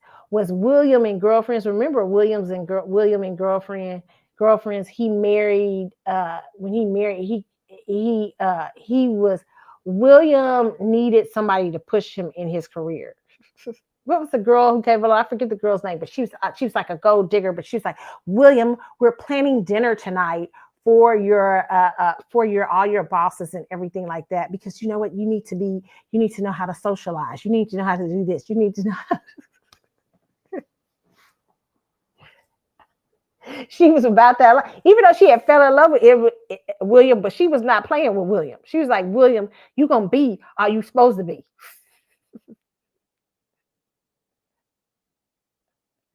I don't want to be married to anything less, even if I got to build it in you, right? So I think some men, some men may work better with that, but they tend to marry. What they do is sometimes marry girls who are also ambitious, but like who expect you to have that ambition naturally, because they're like, oh, you're great. You made it to basketball. Nobody, you know how many people don't make it to the NBA? But when you get to the NBA, you may not be what you thought you were. You know what I'm saying? I hope that makes sense. I don't know if it makes sense what I'm saying. Maybe he's not as ambitious. And I wonder, does that bother her a little bit? Yes, you want him to be a family man. Yes, you want him to see things as important. But I wonder, is like seeing what he could possibly be and what he chooses. Like Steph doesn't want to leave. Like I see very Piscean things with Steph. Steph doesn't want to leave. Like he doesn't want to leave the Warriors. He wants to retire with the Warriors, right? Like, okay, I hate to compare him to LeBron, but LeBron would never. LeBron, like, yo, man, I'm going where I'm going because I'm stealing this legacy. You know what I'm saying? That's for some women, that's attractive, right? This is what I'm just wondering, or is this what y'all seeing in Ayesha? Um, um, whereas Steph is like, I don't want to leave. I'm used to San Francisco, and maybe secretly, silently, she's like, you need to leave. You need to be the greatest you can be. I like being the wife to the great. I want you to use all of your potential. Some women are attracted. I think that's the secret. I really do. And listening to her, I know nobody else is giving this take, but I'm going to give this take. I believe Ayesha Curry has married a laid back Pisces, and she's a fire sign, an Aries fire sign who is about ambition, goals, everything. And she's like, if I gave up my shit, I want you to be the best you can fucking be. But I think she doesn't say that. She says, she gives you guys a lot of other things. Yeah, I wasn't planning on doing this. I wasn't planning this. But she doesn't. I think people just take clips of her, because if you hear the whole thing, it's nothing embarrassing she says about Steph. Not at all. She actually praises Steph. She even talks about how she said, I love you first to Steph. A lot of things, but I think that the thing that attracted Ayesha to Steph, this is just my personal opinion on looking at Steph Curry and Ayesha, is the thing that attracted her to him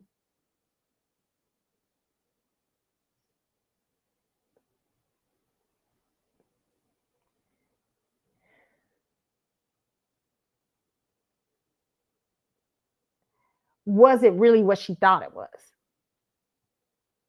Like, for a girl at 22 years old, you're 22. He comes into your life. You're working 3 jobs out in LA. You're trying to be an actress. This is your dream. This is your vision. And yes, you're happy that you marry him. You're happy you have your 3 children and everything. But you're also trying to reassess who that girl is, because she's in her 30s now and she's had 4 children for him. And the children are getting older. And he's going to one day retire. He's coming closer and closer to retirement in the NBA. And so I think for her, it's like, okay,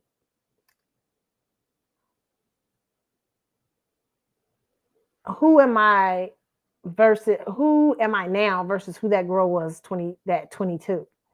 And what has she discovered differently about her life, her marriage, who she is? That's nothing wrong with that. And it's to some people, it's going to sound uncomfortable for some of you guys, because some of you like to think you know how it be. You like to think if you was married to Steph, you wouldn't be doing it. I'd be just laid back and enjoying the money. Okay, but that may not be her thing. And you don't know what it's like to deal with a Stephen Curry. You don't know what Stephen Curry is. I'm looking at his astrology. I think that he's probably a baller. He's probably this. But one thing I've always noticed about Stephen Curry, I've noticed the Piscean way. Okay. I've noticed it from the get-go about Steph. It's because it's often irritated me about Steph. So I wonder if that is some of it for her. Like seeing him, I believe that Steph would probably rather, let me tell you this. This is my personal opinion, and I could be completely wrong on this. And most men say, well, what's wrong with that? I think that Steph would rather spend a complete summer like babysitting the kids and him and Ayesha with the kids versus probably work to be the greatest basketball player ever.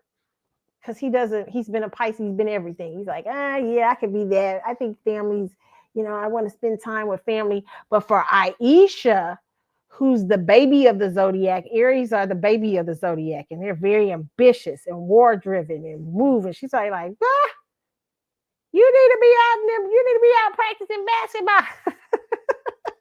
She might be like that. Okay, that's what, because I often see that with some women with and that when the men are high up when they're high Pisces males, achieving Pisces males, okay. Papoose, the same thing. I think when you said what did Remy say? Remy said a lot.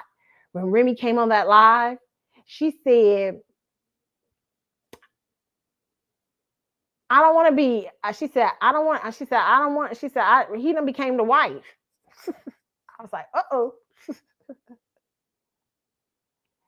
But I think what Remy's not understanding as a Pisces, to him, he might dream about career, big things and stuff like that.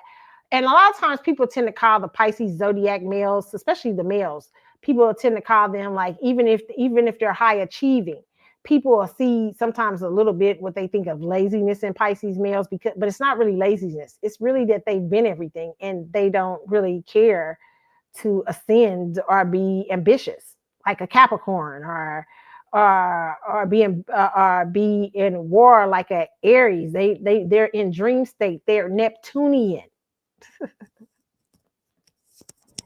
And that can be hard for a fire sign to live with, because a fire sign is seeing that and he's always probably putting out her fire, because he is very watery and emotional in terms as a man. Okay, with Remy, it would be like, it's a lot of dust going on, a lot of illusion and stuff like that. So Pisces can present a lot of illusions. So that's just my personal opinion with Ayesha. And let me just get out of the astrology, because some of y'all get confused with the astrology. Let me just say this. Ayesha may have married a guy that seemed very ambitious, seemed very much about basketball, very much a basketball star, this and that. And that's exciting. That's this and that. Okay, I'll give y'all my own example. For me, when I was a young person, I'm not saying this is Ayesha Curry whatsoever, okay?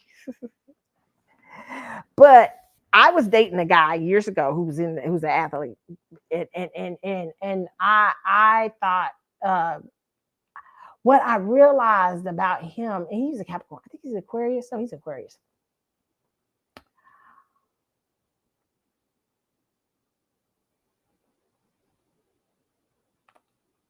I remember once if we had an argument, he would get easily distracted back in those days. We were young, very young. And he would just be like, he couldn't, maybe sometimes couldn't focus on basketball, stuff like that. I didn't like being responsible for that. Because I was very young and stuff like that. And I want him to be the best at what he did, what he could be.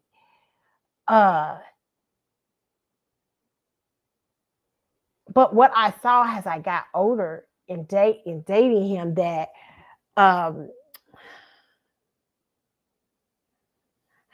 try to say this.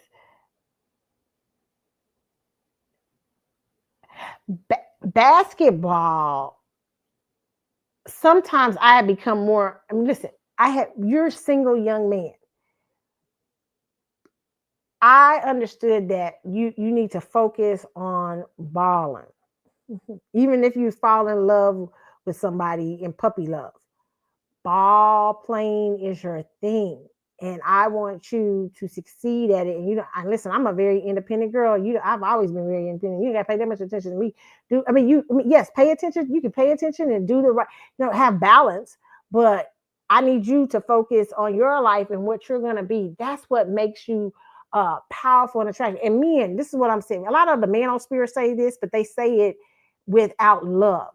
I'm not saying you need to be a man balanced in love, balanced in kindness, and very aware of your environment. But for men, I would always say it's very important sometimes with certain people to be high achievers, because that makes some people, they're very attracted to that. And for me, what wasn't attractive, oh man, I don't even really know how to say it.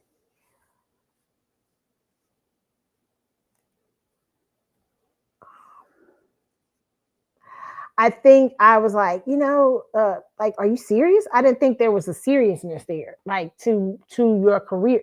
And I'm not saying this is with Steph. Obviously, Steph Curry got a seriousness to his career. I just think that it's probably for Ayesha could be frustrating at time. Like when he was losing the basketball game, Steph was like, remember years ago, and she said it was rigged or whatever. And a lot of people got mad at her or something. But she's highly passionate about wanting Steph to be what all he can be, I think. And I think she gets frustrated when she sees, hey, don't let them punk you out. Don't let them do that to you. She feels that he needs to be strong on every point. So I think those are maybe things we can't see in that relationship, but I can look at when I see how he is and how he comes out, the energy he gives versus her. I see a very ambitious woman, who cares for him and loves him and has had 4 children and has altered her life.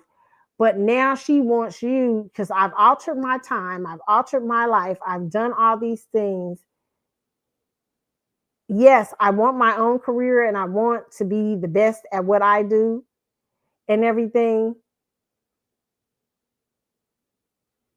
But I also want you to be the best at those things. And I think there's some underground frustration in that. And that's what I'll leave on that.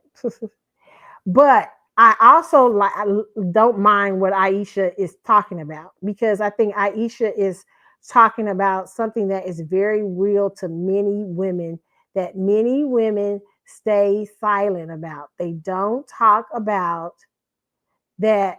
They are not sure as they go on about who they are, finding their own identity.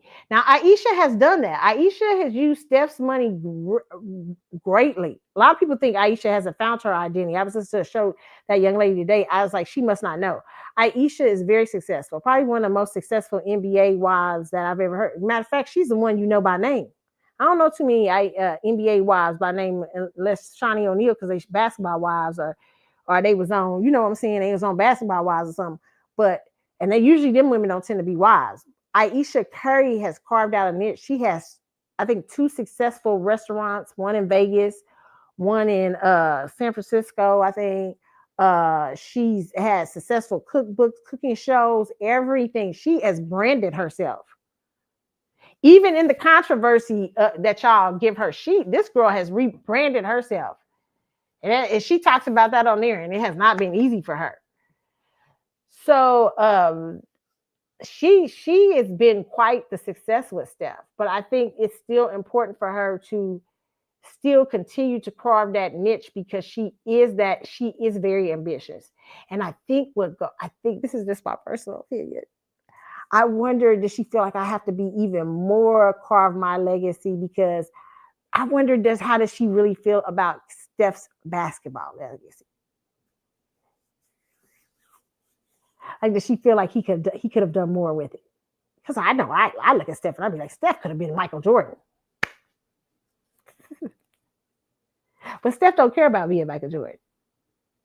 But maybe that Aries does care about him being the best he can be. So maybe now does she feel like, let me carve this out, whether it's in the cooking world, where it's in this, I need to feed who I am. I've poured into you. I've given you children. I've given you everything that you need. But, maybe you took the reins as far as you could take it. Now let me take it and see what I can do with it. Are we getting that? Maybe that's what we're getting from her. I don't know. I think it's a number of things. But I am so glad that we have Ayesha Curry, because Ayesha Curry is brave. She's smart. She's beautiful. She's ambitious. She just isn't satisfied to be Miss Stephen Curry. She just isn't satisfied to be Riley. I mean, was it Riley, Ryan? I forget the other two babies' names, two boys' names. I think it's 2 boys or it's 3 girls and a boy. I can't remember. But she's not satisfied just to be their mom. It's great. She loves all that, and she loves it. You can tell she's passionate about being their mom. She's passionate about being his wife, but that's not it, baby. That's just not all I'm doing. And it might disturb us in later years, but it is going to be what it's going to be. Because I think that's just who she is. And I think there are so many women like her. And they're not what the manospheres think they are. They're complex women who are ambitious and want the most from their family, want the most for their men. They're very different. And sometimes they come on and talk about it. And it scares the patriarchy to hear a woman say, I don't just have to have you. It's not just you I need.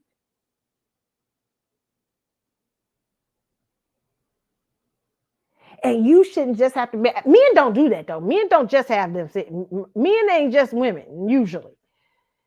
Men usually have full lives.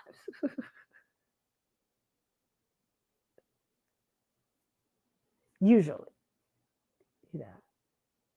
So just very interesting, okay? Very interesting on that note.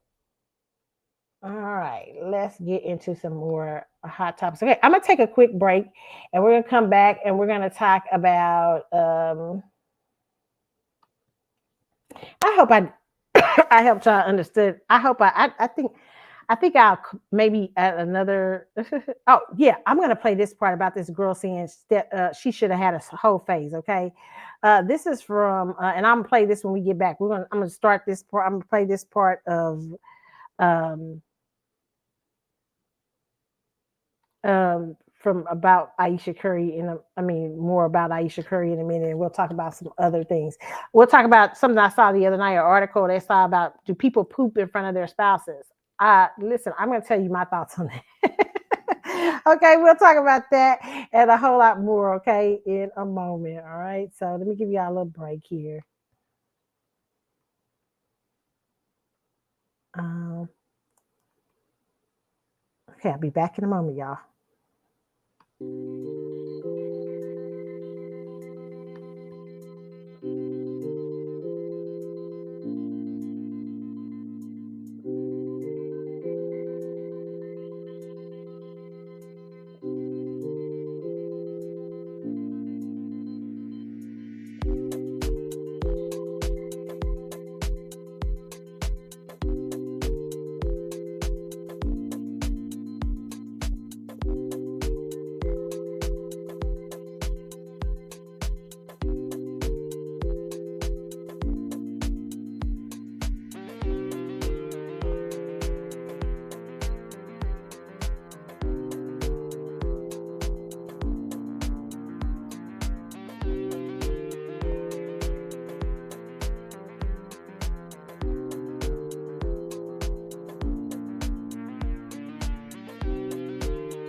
All right, you guys, I'm back on the Carlisle Tower Show. Okay, we're talking about the Ayesha Curry whole thing.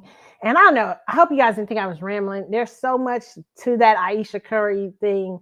I have so many thoughts on Ayesha Curry, but what I do is I like her. I definitely do. And I think she's brave. I think she gives you an insight to certain things about women that people just don't understand. And I think it's very powerful to give you the other side of a glamorous life of being the spouse of someone who's famous, someone who's a basketball star. Often, I think a lot of people think you think, oh, I love that life, and you think, oh, I can just sit back and be happy and pretty. No, when you're called to those type of men, that is not easy. It's not easy to be scrutinized by the public. It's not easy to people think they know what you are and what you're saying. It's not easy to be as vulnerable as she is and tell you her story and introduce you to herself. That takes bravery. And you all did. To the more I see an Ayesha, I understand why he chose her. And that doesn't mean that later on, I don't know how their relationship ends up. It seems like they're doing well now, but I'm not the person that says if it doesn't last forever, oh, I told you so, I told you this and that. No, just people go through different phases. It could be people who you think is the perfect couples. They're the perfect, oh, they couple goals. And then y'all be shocked. And then the woman be everything the man on spheres want her to be and everything. And then you be shocked when they've got a divorce. Okay. So I feel like just humans, the complexity of human beings is so different. And the complexity of being a famous man's wife it's not like, it's different.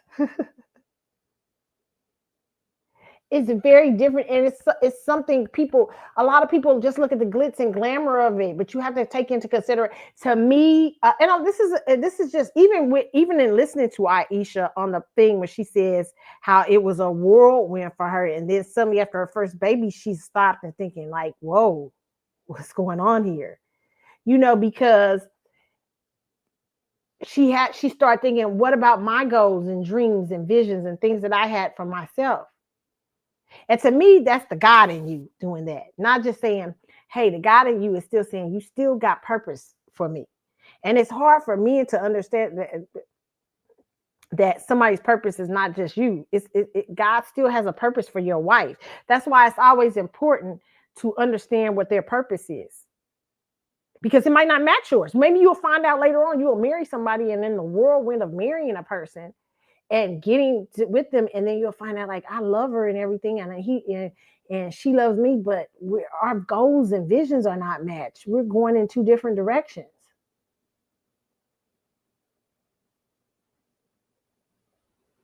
So, and that happens sometimes. But purpose, you have to be aligned. Ayesha found herself in a whirlwind of a famous man who suddenly became a huge basketball star. Like almost the Michael Jordan of his era.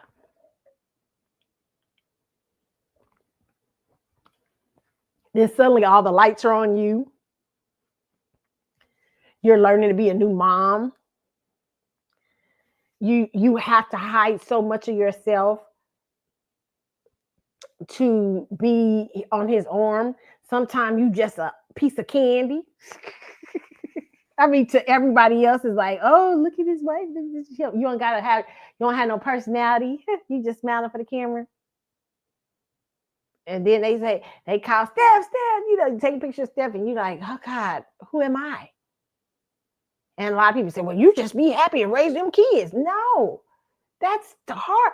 Who are you? Some women are that. Some, if that's what you want, but Steph didn't marry her for that. Steph liked her ambition. Steph liked her this and that. He liked all that. So yeah, and she's telling their story. There's nothing wrong with telling their story. And everybody's story is going to be different. And yeah, you could think you know people's story, but you may not. Some of the most imperfect couples end up lasting forever.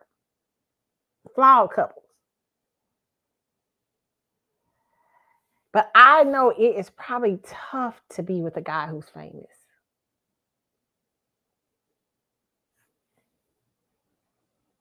The scrutiny. This is what she's getting under this. Hey, Steph, she don't like you.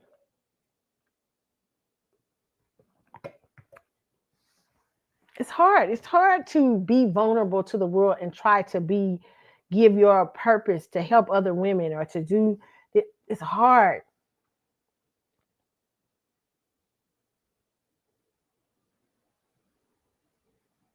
So I love it on here though. She says something about this.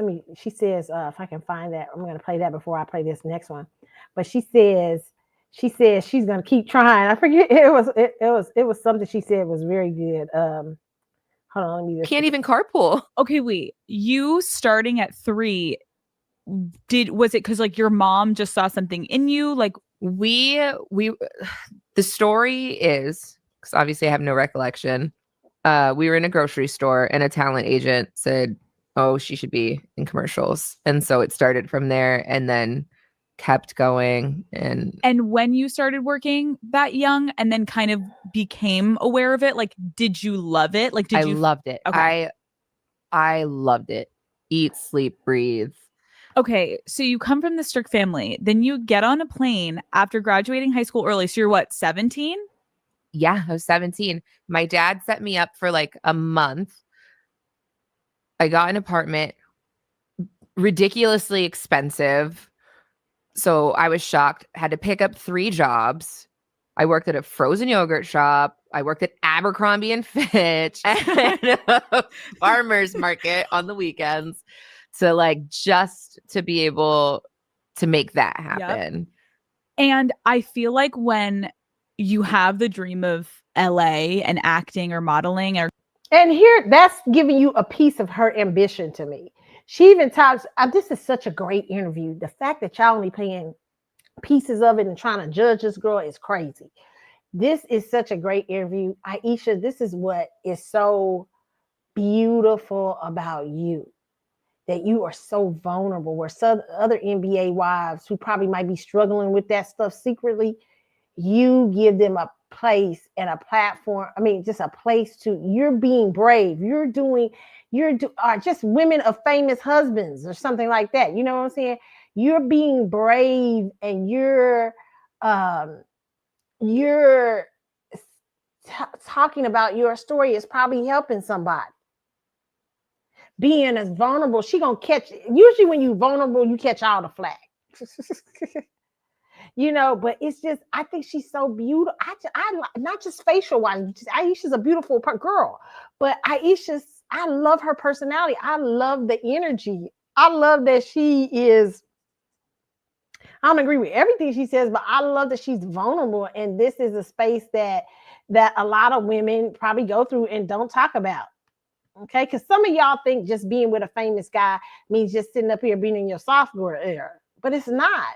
It's watching what you got to say in the press. You know how many times Ayesha got to watch it? She done been out here in the press and they dogging her up and everything like that. It's making sure that you are always thinking of him. Always, everything is surrounding around him. You see why she's telling you what that's like for her. And people are saying, oh, she being ungrateful. She being this and that. That's because you think because only just having money and fame, and women should be satisfied and that's it. But she said, hey, I struggle with certain things. I struggle with wondering about who I am, my career, my this and that, and this and that. Okay? So come on, y'all calm down. Okay. That's all I'll say on that note. But let me hear you let this other girl, what she said today, which I thought was interesting. And I disagree with her, okay? But she was on a this is from one Anton Daniels, and he says Black women say Ayesha Curry should have had a whole phase into her 30s instead of marrying Steph. Okay, listen. Okay. hoe phase. Go be a hoe. Be a hoe. But be a safe hoe though. Like protect yourself and don't get pregnant. That's why she's sitting over there feeling trapped.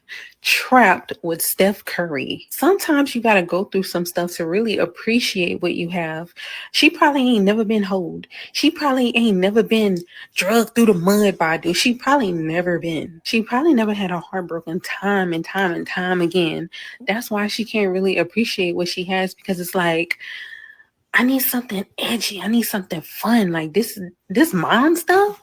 This being married to Steph Curry, this shit is boring. And now she's really rebelling. She want to be in the streets. She want to be desired by other men. She probably want to do something with another man because she probably never experienced that. Like, when did they get together? Like high school or something?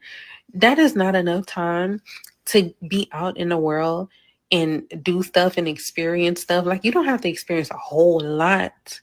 But I don't think she experienced anything at all. And now she's tied down, married with kids. You can't go do your thing right now unless you go do your thing and run the risk. Like, you ain't just no Lucinda from down the block. You're Ayesha Curry. If you go mess with anybody, trust me, we gonna know about it. Watch. This is the reason why you should never take advice from women, because Black women will literally have you crash. It's not Black women who just feel like that. There are a lot of women who think you should have hoe phases. Feminism comes is mostly birthed out of the European movements, European American movements. I don't say she should have a hoe phase, but men do say they should sow their wild oats before they get married. Yes, they do. Should you be sowing your wild oats? You have very different standards for men.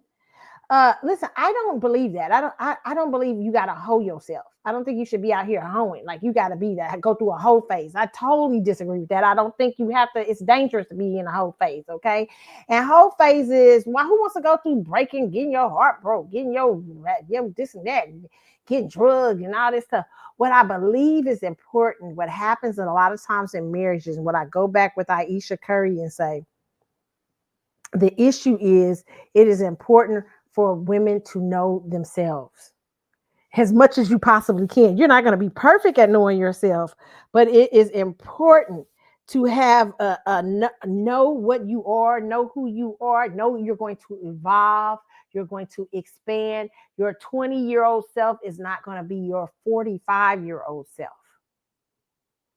Your 45-year-old self is not going to be your 55-year-old self. You are constantly going to be in expansion and movement. And your spouse, you hope you guys expand and move together, but there's a slight possibility, and there's a possibility you might not. So there are these things I think people are very uncomfortable with Ayesha Curry's in society, okay? Ayesha Curry did grow up in the church, and maybe there was a certain pressure to marry, a certain pressure to choose well, what you're considered choosing well. This is a great guy. He's a good guy. He's in the NBA. I don't want to be a hoe out here. I'm not that kind of girl. Yes, I like edgy, but he's doing something edgy and fun and, blah, blah, blah. I'm going to marry this guy. But it doesn't mean that I give up my complete self.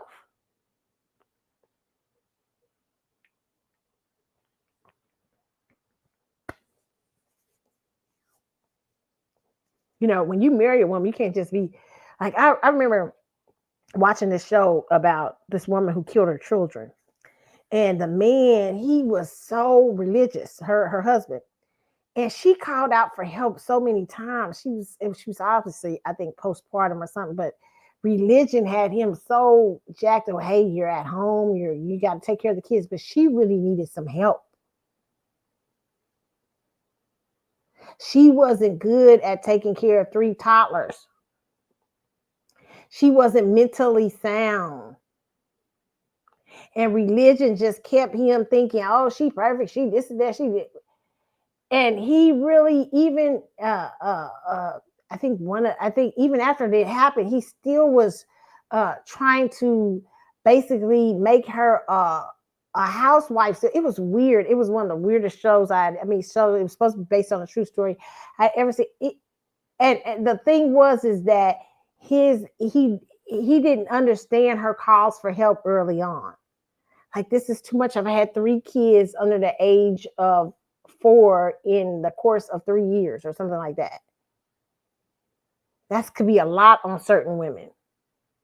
And you think all I gotta do is go out here and make the bacon. You at home, you get the money, you get this and that, you get this and that, you should be all right.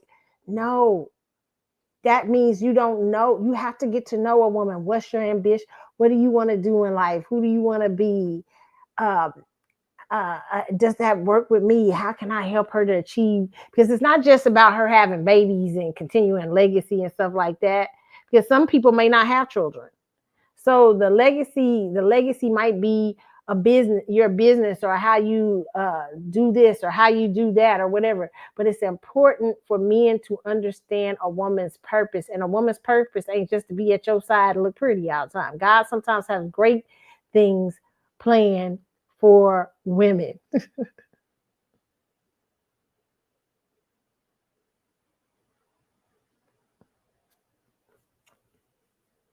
Great things. I mean, I think okay, I'm going to say this. Look at Erica Kirk, Charlie Kirk's wife. I bet Charlie Kirk could never. Erica Kirk is now going to be the head of Turning Point USA.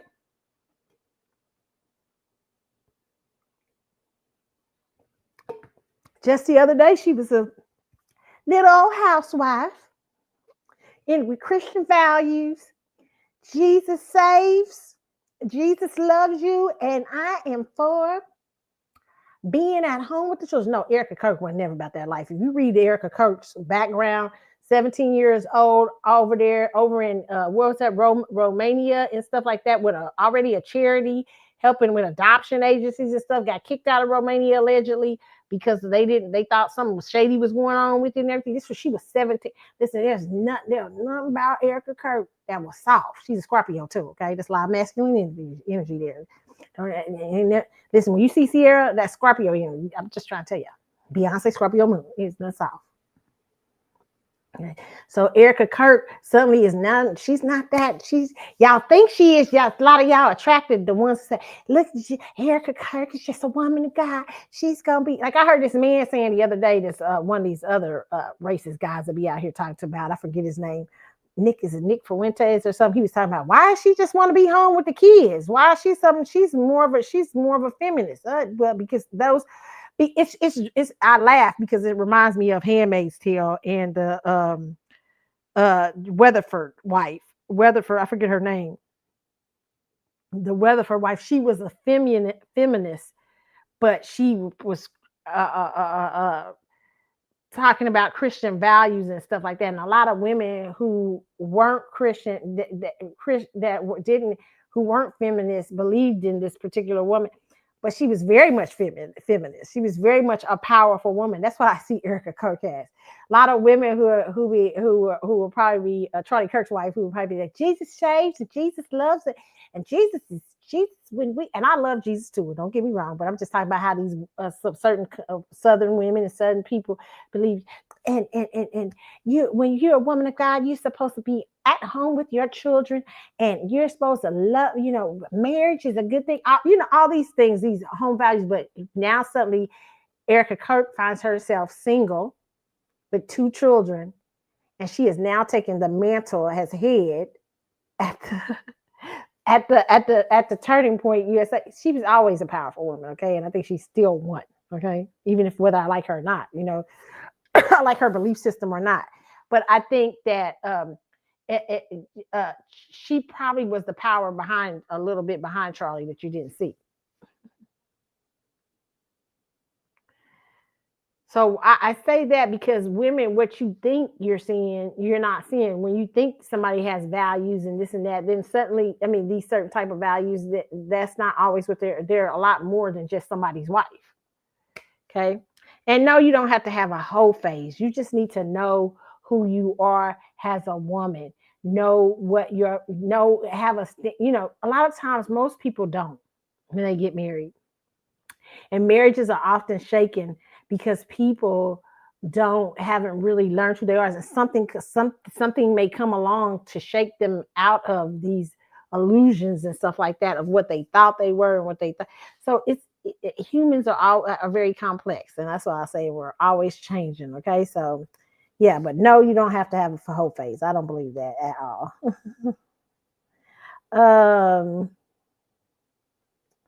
What else did I want to touch? Oh, yeah, I want to touch. This is funny. Okay, so people are saying, do you go to the bathroom in front of your significant other? For many, the answer is absolutely not. This is from Yahoo Life. I thought this was a funny story. It says Netflix passwords, dessert, toothpaste, inside jokes. There are many things a couple share, but one that's particularly intimate and divisive is sharing a bathroom.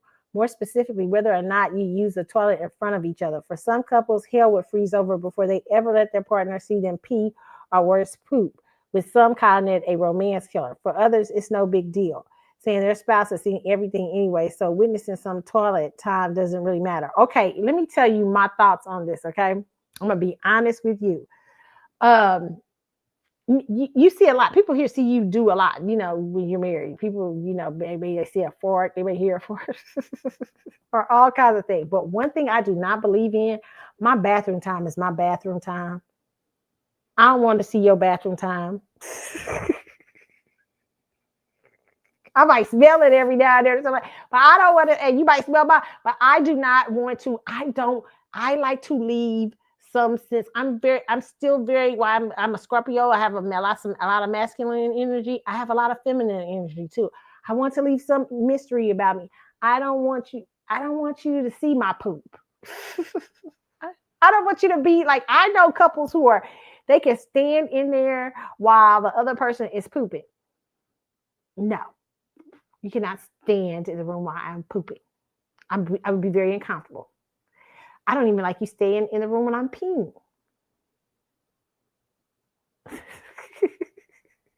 I mean, I could do that more than if I have to really emergency, but I prefer not. Yes, have some mystery, but I do know couples who are very okay with like, what's wrong? What's the big deal about pooping? I'm like, no. But it says, Jess, who asked not to give her last name, falls into the latter group. She has an open door policy with the bathroom. I'm sort of an open book when it comes to all of it, the Pennsylvania resident tells Yahoo. But as the years have gone by, her husband has become increasingly less enthused about her lack of bathroom boundaries and asks her to keep the door shut. I'm sure he's always felt this way, but he's really taken a turn in terms of enforcing it, she says. He does not like it. He says that is not an attractive thing to do. I agree. I just don't like it. I don't like it. Even though that doesn't mean your spouse over the years won't see some things, because listen, let me tell you about life. Like I watch my grandparents sometimes. And my grandmother is a girly girl. Okay, she's still a girly girl. I was talking to her today, still very girly girl. And at 90, okay. But my grandfather over the years is when my grandmother has been sick or something like that, he has had to see some things. He's had to experience some things probably that he didn't want to experience, from her, that she would have never, ever let him see in her life. But because of life and sicknesses, sometimes, when couples are ill, sometimes couples help each other. You have to see a couple, your spouse use the bathroom, you might have to carry your spouse out. So sometimes it can't be all about the attractiveness of things and everything. You have to have just some love and compassion in your heart for the person in a friendship and stuff, because everything ain't gonna be sexual. Like even if y'all have heavy sexual energy, you know what I'm saying?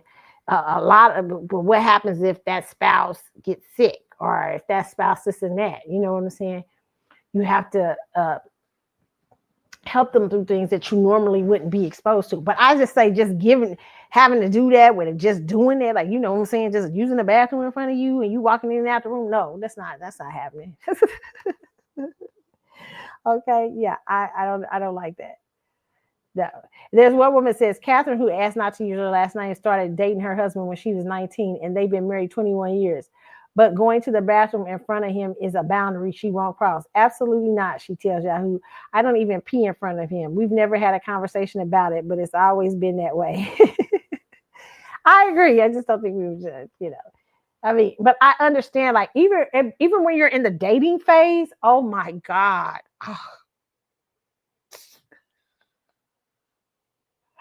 I remember I listened to this woman a lot of time about you girls be trying to hold your poop until you get home. Y'all need to stop that. Y'all missing yourself. I'm like, listen, if you're in the dating phase, oh my God, when it just is so horrible. You gotta use yeah.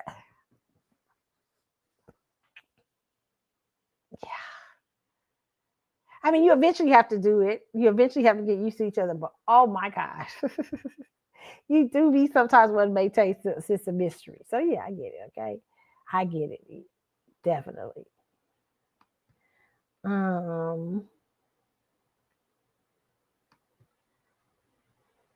Okay.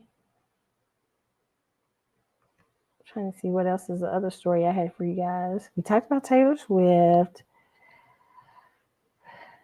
Mariah Carey is still saying she don't know Jennifer Lopez. I thought this was she was on I forget what she was on. She was on the Housewives guys show. It was pretty funny. Okay. But I won't play that part. And they asked her something about Nick's penis being insured for $10 million. She's like, when did you do that? Mariah is so over. Nick, I don't know what you did, but she over it. She over it. Okay, she is so over it. Okay. But Mariah Carey, hold on, we can play that part. We'll play. Mariah is so petty. She the only person that can be this petty that I like. Okay. The thing is, I was being honest when I said it. Yes. So I don't know how it became so big. I know. Can you believe how much I don't know her has become part of the lexicon? I mean, the thing is, I was being honest when I said it. Yes. So I don't know how it became so big. I know. It's honesty isn't really something that becomes big most of the time. Right. To clarify, you still do not know her, right? How can I suddenly know? Like, You're right. It's honestly.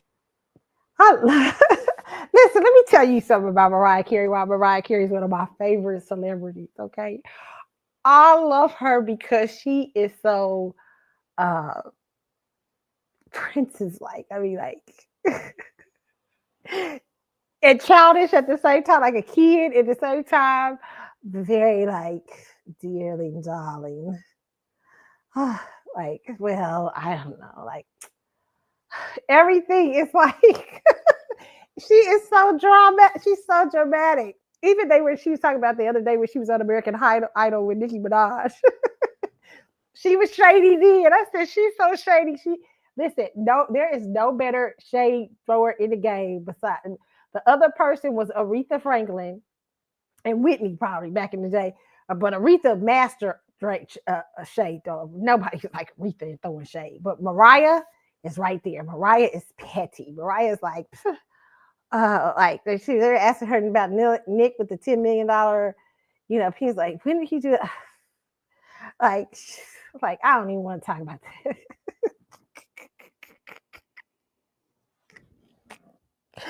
She is so good. Oh my God. That is so. I remember one of her first interviews on Wendy Williams, like years ago when I first got my computer. I used to listen to Wendy Williams come on during the day. Back in the day. And Mariah came to there, and I think it was, I don't know if it was a little bit, maybe a few years after her divorce or something like that. And Wendy was like, oh, she's coming in here with I think she was describing everything Mariah was, and I can't remember. Oh, it's so classic. Wendy was so classic back then. When she was like, Wendy was describing her. I think she had come in with a radio or something. She said, oh, she said something about, I still see you're sleeping with Sony. She said, I wasn't sleeping with it when I had it. I said, Mariah is mad petty. Okay. I love it. Now, who do I think, when people always ask me, who do I think was the love of Mariah Carey? I think Derek Jeter. I was a big Derek Jeter. Man, I used to crush on Derek Jeter. Oh my God, I was crushed. I love me some Derek Jeter. Okay, let me tell you something. Back in the day, I used to go to all the games. I was crazy about Derek Jeter. But I've always been a big Yankees fan since I was a little girl. My grandfather was likes the Yankees, so I grew up a Yankees fan, not a Royals fan. I would go out to Royal Stadium with my Yankees gear on. You know what I'm saying? And stuff. Even though I love the Royals, but I was more of a Yankee because my grandfather never liked the Kansas City teams because they wouldn't win that much. And so I grew up like San Francisco 49ers and Yankees, but when I was of age, and I mean, Derek Jeter was beautiful, and I remember I went to dinner at the lunch at the Plaza one time, and so we were going to a game. We were going to a Yankees game, me and some friends, and so I'm standing at the thing, and we're getting ready to go, and my girlfriend goes, oh, I said, what? And she said, look behind you, it's Derek Jeter. I'm like, oh. He's like, hey, how you doing? I'm like, hi. I couldn't even hardly talk. My friend was like, oh God, get out of here. She pushed me out the way like, hello, Mr. Jeter. I was like, well, I mean, I just thought Derek Jeter was beautiful back in the day. There's nothing you could tell me about Derek Jeter, okay? Derek Jeter was the bomb, okay? But then I found out later years, but no, that wasn't later years. I knew a groupie. I often have groupie friends. I used to always keep some groupie friends, okay? Because groupie friends could tell you the tea. Groupie friends, listen, back in the day, there's not, I think, because we didn't have the internet was there, but it wasn't really big, it was AOL and it took a long time or something. But listen, I could call up a groupie friend and a groupie friend could give you the tea. So I had this particular groupie friend who was going with a big time baseball player. He was married. Okay, I ain't gonna say who he was, but I don't know. And she was balling. He was giving her a lot of stuff. She was beautiful too. Okay. I knew this girl. Met her. Matter of fact, I met her through a online thing or something like that. We became friends. Met her at the games and stuff like that because she would be in town for this particular dude's game. And so she goes to me and I'm like, oh dear, let me just take you out with me, okay? So you can meet him. But let me just warn you. She told me this. I was like, oh no, I'm not that kind of girl. She's like, I thought so. But you know what? You should still come hang out with. She was highfalutin. Okay. And apparently back in the day, allegedly, Derek Jeter was like, some people thought he was a hoe back in the day. I don't know, because I only met a couple times. But it was interesting though. This friend was she knew all and they would tell you the tea on these guys. Baseball, basketball, everything. And then I had one female friend who was dating this particular, I will not say who he is, okay? She was an old school groupie girl, 30s back in that day. She was in her 30s. And so she had dated a number of well-to-do men.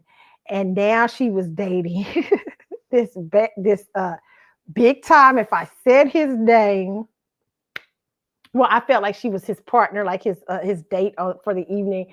What was it? Negro League baseball player, okay?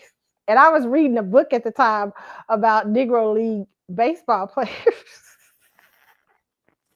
And I remember she told me she was dating him. I said, listen, I'm reading a book right now, and I'm about the Negro League, Negro Leagues back in the day, and this is 1955. He had to be about 54 back then. So what you do? My friend was laughing so hard, but she would go out on dates with this man. She would go out this and that. He splurged on him. He was like in his 80s or 90s. It was crazy, man. I was like, how you do? The groupies would do so well. She wasn't a groupie. I don't know. I can't say she was a groupie. The other one was, but she wasn't. She was more of a well-to-do gold digger. But I have met I learned to, because I had a friend back in the day who at first I used to be like snooty about that, but one of my friends back in the day said, no, don't be snooty. Don't try to be snooty about the girls out there that's doing that. Keep them in your Rolodex so you can know, so they can tell you the tea. They can tell you what not to do and what not. So I learned to keep girls like, even I didn't judge them. I started saying, you know what, you're right. You call them up, girl. You don't need to be at. Hey, that ain't the party you need to be at. Stay away from there. You know, because they will let you know, like if somebody invite you to something, that's not. Don't go nowhere. Don't do it. Because they all knew those tea, you know, that tea and stuff like that. So yeah, but funny. That's just that. I don't know how I got in that, but that was hilarious. Okay, so let me go on to this next story. We gotta get all these stories out of here. Okay. I was gonna show y'all Diddy's legal team story. I don't know if I'm gonna show y'all that. I think I should have showed you. Y'all know, okay. Let's see. I think my last story. This was I found interesting. I'm gonna play this.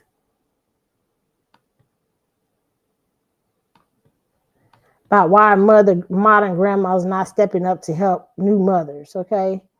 So let's see if y'all can hear. Successful, and I want my family to have my back so that I can be as successful. And you don't have to be in a nursing home. Yeah. That's it. If you don't want to be in a nursing home, bro, help me, because at the end of the day, you will be getting your butt wiped by somebody who doesn't care about and getting ulcers because you didn't make sure that you babysat your grandkids. There's a difference between help and then overextending. You didn't have it, so you can't. What I'm saying is wanting your parent to watch your kid every other weekend or every weekend like they are a joint custody parent is not realistic, right? That is not, especially in today. I'm not saying 2, 3, 4, 5 months your parent doesn't see your child. That's not what I'm saying. Right. But if you got 1 weekend a month out your parent, that should be suffice, right? Like that's how I look at it. And that's called help. Anything else is called parenting. But for me, it's one hand. I want to be successful and I want my family to have just the other. I'm there for my family 100%. My grandmother gives my son a type of love, and she knows about kids so much that the things that I'm challenged with, because my son is like on the spectrum. So the things that I have challenges with and I'm so overwhelmed and it's so hard, I depend on my grandmother and my mother to pick up the pieces where I don't know it all because they have the experience. So because you've had my cousins and my mom and everything, you know how to help me in certain areas. And I need that help. I need that support because I have gone mad. Like I've lost my mind at one point because I'm like, what the hell am I supposed to be doing? And you need the help. I'm a first-time mom. Are you so it wasn't for a while, I was the only child. Hey guys, if you Okay, so this is from the 8 at the table thing. Listen, listen, this is why it's very important to you. Let me say something. Grandparents are not entitled to help you with your children. They are not. And this is from a girl who was taken out the hospital by her grandparents, adopted by her grandparents, literally. Okay. Grandparents are not entitled to help you with your children. It's a blessing if you get them, but your children are your responsibility. I need to be Cessa. She said, I need to be this and that. Yes, okay. Usually people work as a village and try to help you and stuff like that. But if you're coming with that kind of attitude and talking about, you're going to be in a nursing home, you're probably more than likely going to put them in a nursing home anyway with that kind of attitude. I don't believe I don't believe there are single women. I knew single mothers growing up in the crack era who didn't have nobody. And they be with them kids, watching them kids. It was tough. A lot of you girls don't want responsibilities for the decisions you be making. Like, I don't know her situation, but yeah, mothers will be there for you. People be there for. Well, my uncle had a baby, had his toddler, be a baby in their late 40s. Okay, I helped. I helped. My grandmother helped. We helped them. Okay, I literally had her when she was a baby for a little while. So that's what I'm saying. It's a village, but he wasn't expecting us to do that. He had a little issue. Him and her had a little. They wanted us to help him, and I said, bring her. I'll come down there and get her. We'll come get her. And he was relieved because they had to do some work. They had to do a lot of things because they wasn't expecting the child to be born. They said they thought they was scot free. But we was there to help. Okay, but he had no expectation of that. But when he asked us, he was like, "Thank y'all, man. Thank you." We said, "We come again. We can." It's listen. But you don't. But you are responsible for your child, and they were a 2-parent home. I don't know what she don't have because she ain't mentioning the baby daddy and the baby daddy's parents and all that stuff. She talking about her grandma. Listen, you girls cannot. You gotta realize that when you do being a mother is this serious business, and there's no guarantee that you're going to have someone to help you sometimes. So that's why you have to guard you have to be very serious about. I mean, sometimes you can't help it when you make a mistake in life and things happen and stuff like that. But then you have to take responsibility for that and know that it could be hard. That's why I told one of my little play nieces I have, my little play nieces, because she was out here acting out. She in school, stuff like that. I had to give her her mama had called me and she said, "You need to give her the auntie talk." And the auntie talk is when I say, "Listen here." Auntie talk is like, let me tell you what happens when you get your little ass out here pregnant. Have you heard of the WIC office? She's like, "WIC, what are you talking about?" I'm like, "Have you heard of this and that and this and that? Because right now you got this going on, you got that going on, and your mama then working very hard for you to go to this spot, blah, blah, blah, blah, blah, blah. You better get your ass together. Ain't nobody gotta do something. You think you gonna be blah blah blah blah blah." Had to let her know. Ain't nobody gonna take. Ain't nobody gonna take up if you have this. If you be irresponsible right now when you shouldn't be irresponsible, you might ruin your chances and invite poverty into your life for the rest of your life. Take the lesson now, or learn the lesson hard with a baby. And possibly a baby daddy that ain't gonna be fucking involved. That's even more harder. You got to cherish your womb. If you ain't prepared to have it, baby, you better use some protection and stuff like that. These girls don't think my mama ain't helping me. You better, because some of these people ain't got parents. Parents now are working harder than ever before. And what made me mad is because my friend was working really hard for her to have a lot of great things. And when she called me and said, "You gotta give her the auntie talk because you don't even excite her," I had to cuss her out. Because I'm like, "Look, what the fuck you think this is? Your mama working hard, your mama working her ass off, blah, blah, blah, blah, blah. And you think you just think that you could just run around here and be irresponsible with blah, blah, blah, blah, blah, blah, blah. You're gonna end up losing it. You're gonna just end up messing up." And so this young lady, yes, I understand you need help. I understand you need guidance, but also they have for a lot of there are a lot of programs out there for baby mothers and stuff that helps you with, especially if you're single mothers. I think they still have a lot of programs that will help you with raising and rearing a child, things you need to know and stuff like that. Sometimes you need to go to them because your parents cannot help you.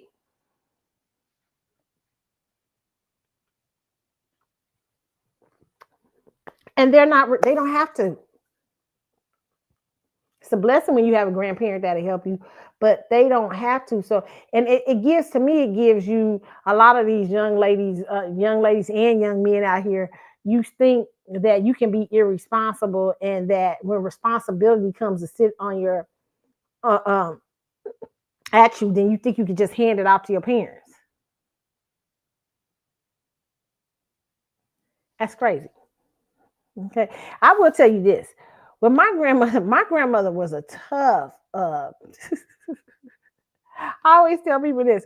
My grandmother was very tough. And she still is. But my grandmother, she was raising me, my mother and my father had to pay child support My grandma wasn't playing on games.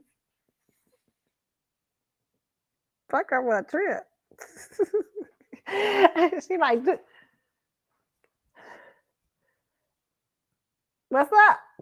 It's school coming up. School clothes coming up. School time.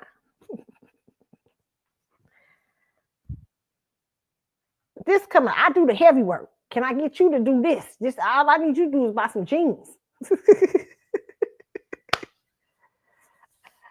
When she's sick, I'm taking her to the doctor. I'm up in the middle of the night. You know what I'm saying? So, the least you can do is give me some respect, And I always thought that, she wasn't like, she wasn't just taking care of you. She was like, later years, she told me, she said, well, I wasn't going to be doing double the work. We always doing a lot. They going to do something. But that's what you can't. Every parent, that was the 1970s. Every parent is not that way. Every grandparent don't take on their daughter's child. That doesn't happen often. And so I tell y'all today, and they don't have to. So be very careful with how you move out here, so that you won't become a parent and you be caught like this girl and can't handle it. Okay. So you guys, that's the end of the show today. I hope you guys enjoyed it. I don't know when the next time I have a show. Listen, I'm going to come. Okay. So I will tell you guys about I don't know if I'm going to be off until Vegas or not. It depends on if nothing happens big, then I'll be off. If nothing happens, like something big, if something big happens, then I'll be back on and we'll have that talk or something. But if nothing, then I'll be back on closer to more Vegas time. Okay. But if not, nothing big happens, you guys won't see me to Vegas. Okay. So Vegas. Okay. So it's my Serenade tour, Maxwell Serenade tour. I think this is the last one on the Serenade. I don't know if he's going to do a Serenade part 2. I don't know what the heck's going to happen, but I know it's the last show before the Serenade tour. And then he's been doing interviews this week. He's been having really good interviews. I've seen a couple of them. They've been really good. Some of the interest he's had interested. What interview? Maxwell always makes me laugh in interviews because he's trying to be overly mysterious. And I'm like, well, answer the question. I mean, he tries to like circle around the interviewer. It's so funny, but to watch. But yeah, so I will tell you guys about my meet and greet. Yes, I'm going to do a meet and greet. Okay, I'm not going to keep it a secret from you guys. Okay, I'm going to do a meet and greet in Vegas. Okay, Vegas. Listen here. I don't know if I'm going to do a meet and greet in Vegas no more. Oh, that meet and greets. I was like, they're a little pricey. I'm used to doing meet and greets where they pricey, but it's so I'm excited. I'm excited. I can't wait. I'm excited because you know what? I figured I told you I had to do another meet and greet because I couldn't show my meet and greet picture. The meet and greet picture I had, I'm hoping this one is better. I'm hoping. But I can't show my last one. I said my arm looked like what's going on here? I look like Hulk Hogan. Then I Hulk Hogan looked like the Incredible Hulk. That's how I felt. Even though I liked my cute little rock retro outfit that night, but my arms look like, I don't know. You know what I'm saying? I was like, come on, I can't show this picture.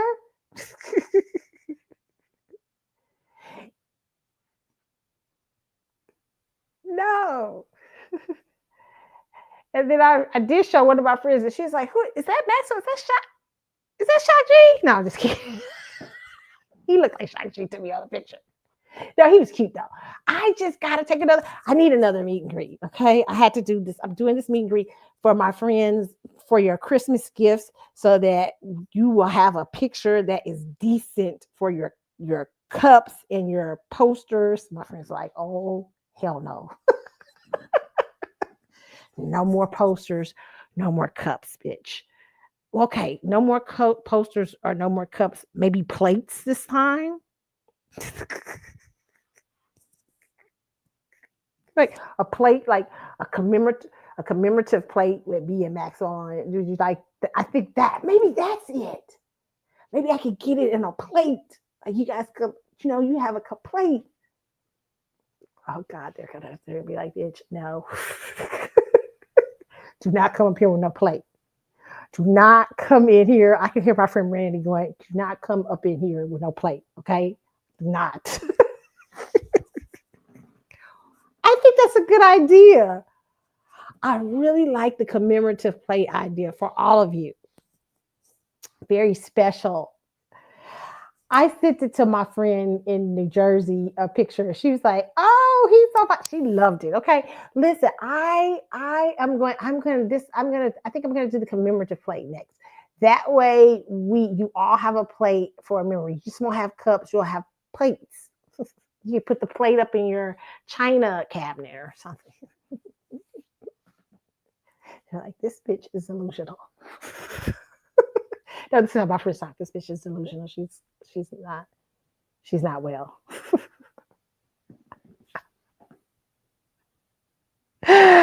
Oh, you guys, that's it. Okay, I know. Okay, I won't do the commemorative plate because I hear y'all hee-hawing already. I'm already rehearsing in my mind your hee-haw. Even though I think the commemorative plates would be great. You guys would really like them. Okay, but yeah, I gotta go get me a new picture. I'm trying to decide what I'm gonna wear in Vegas. I have 4 different outfits. But I think I'm gonna go with a surprise. I'm not sure. There's this one outfit that is so beautiful. And I'm like, I just don't want to look like Pepto-Bismol. You know what I'm saying? But I don't know. I'm trying to decide about it.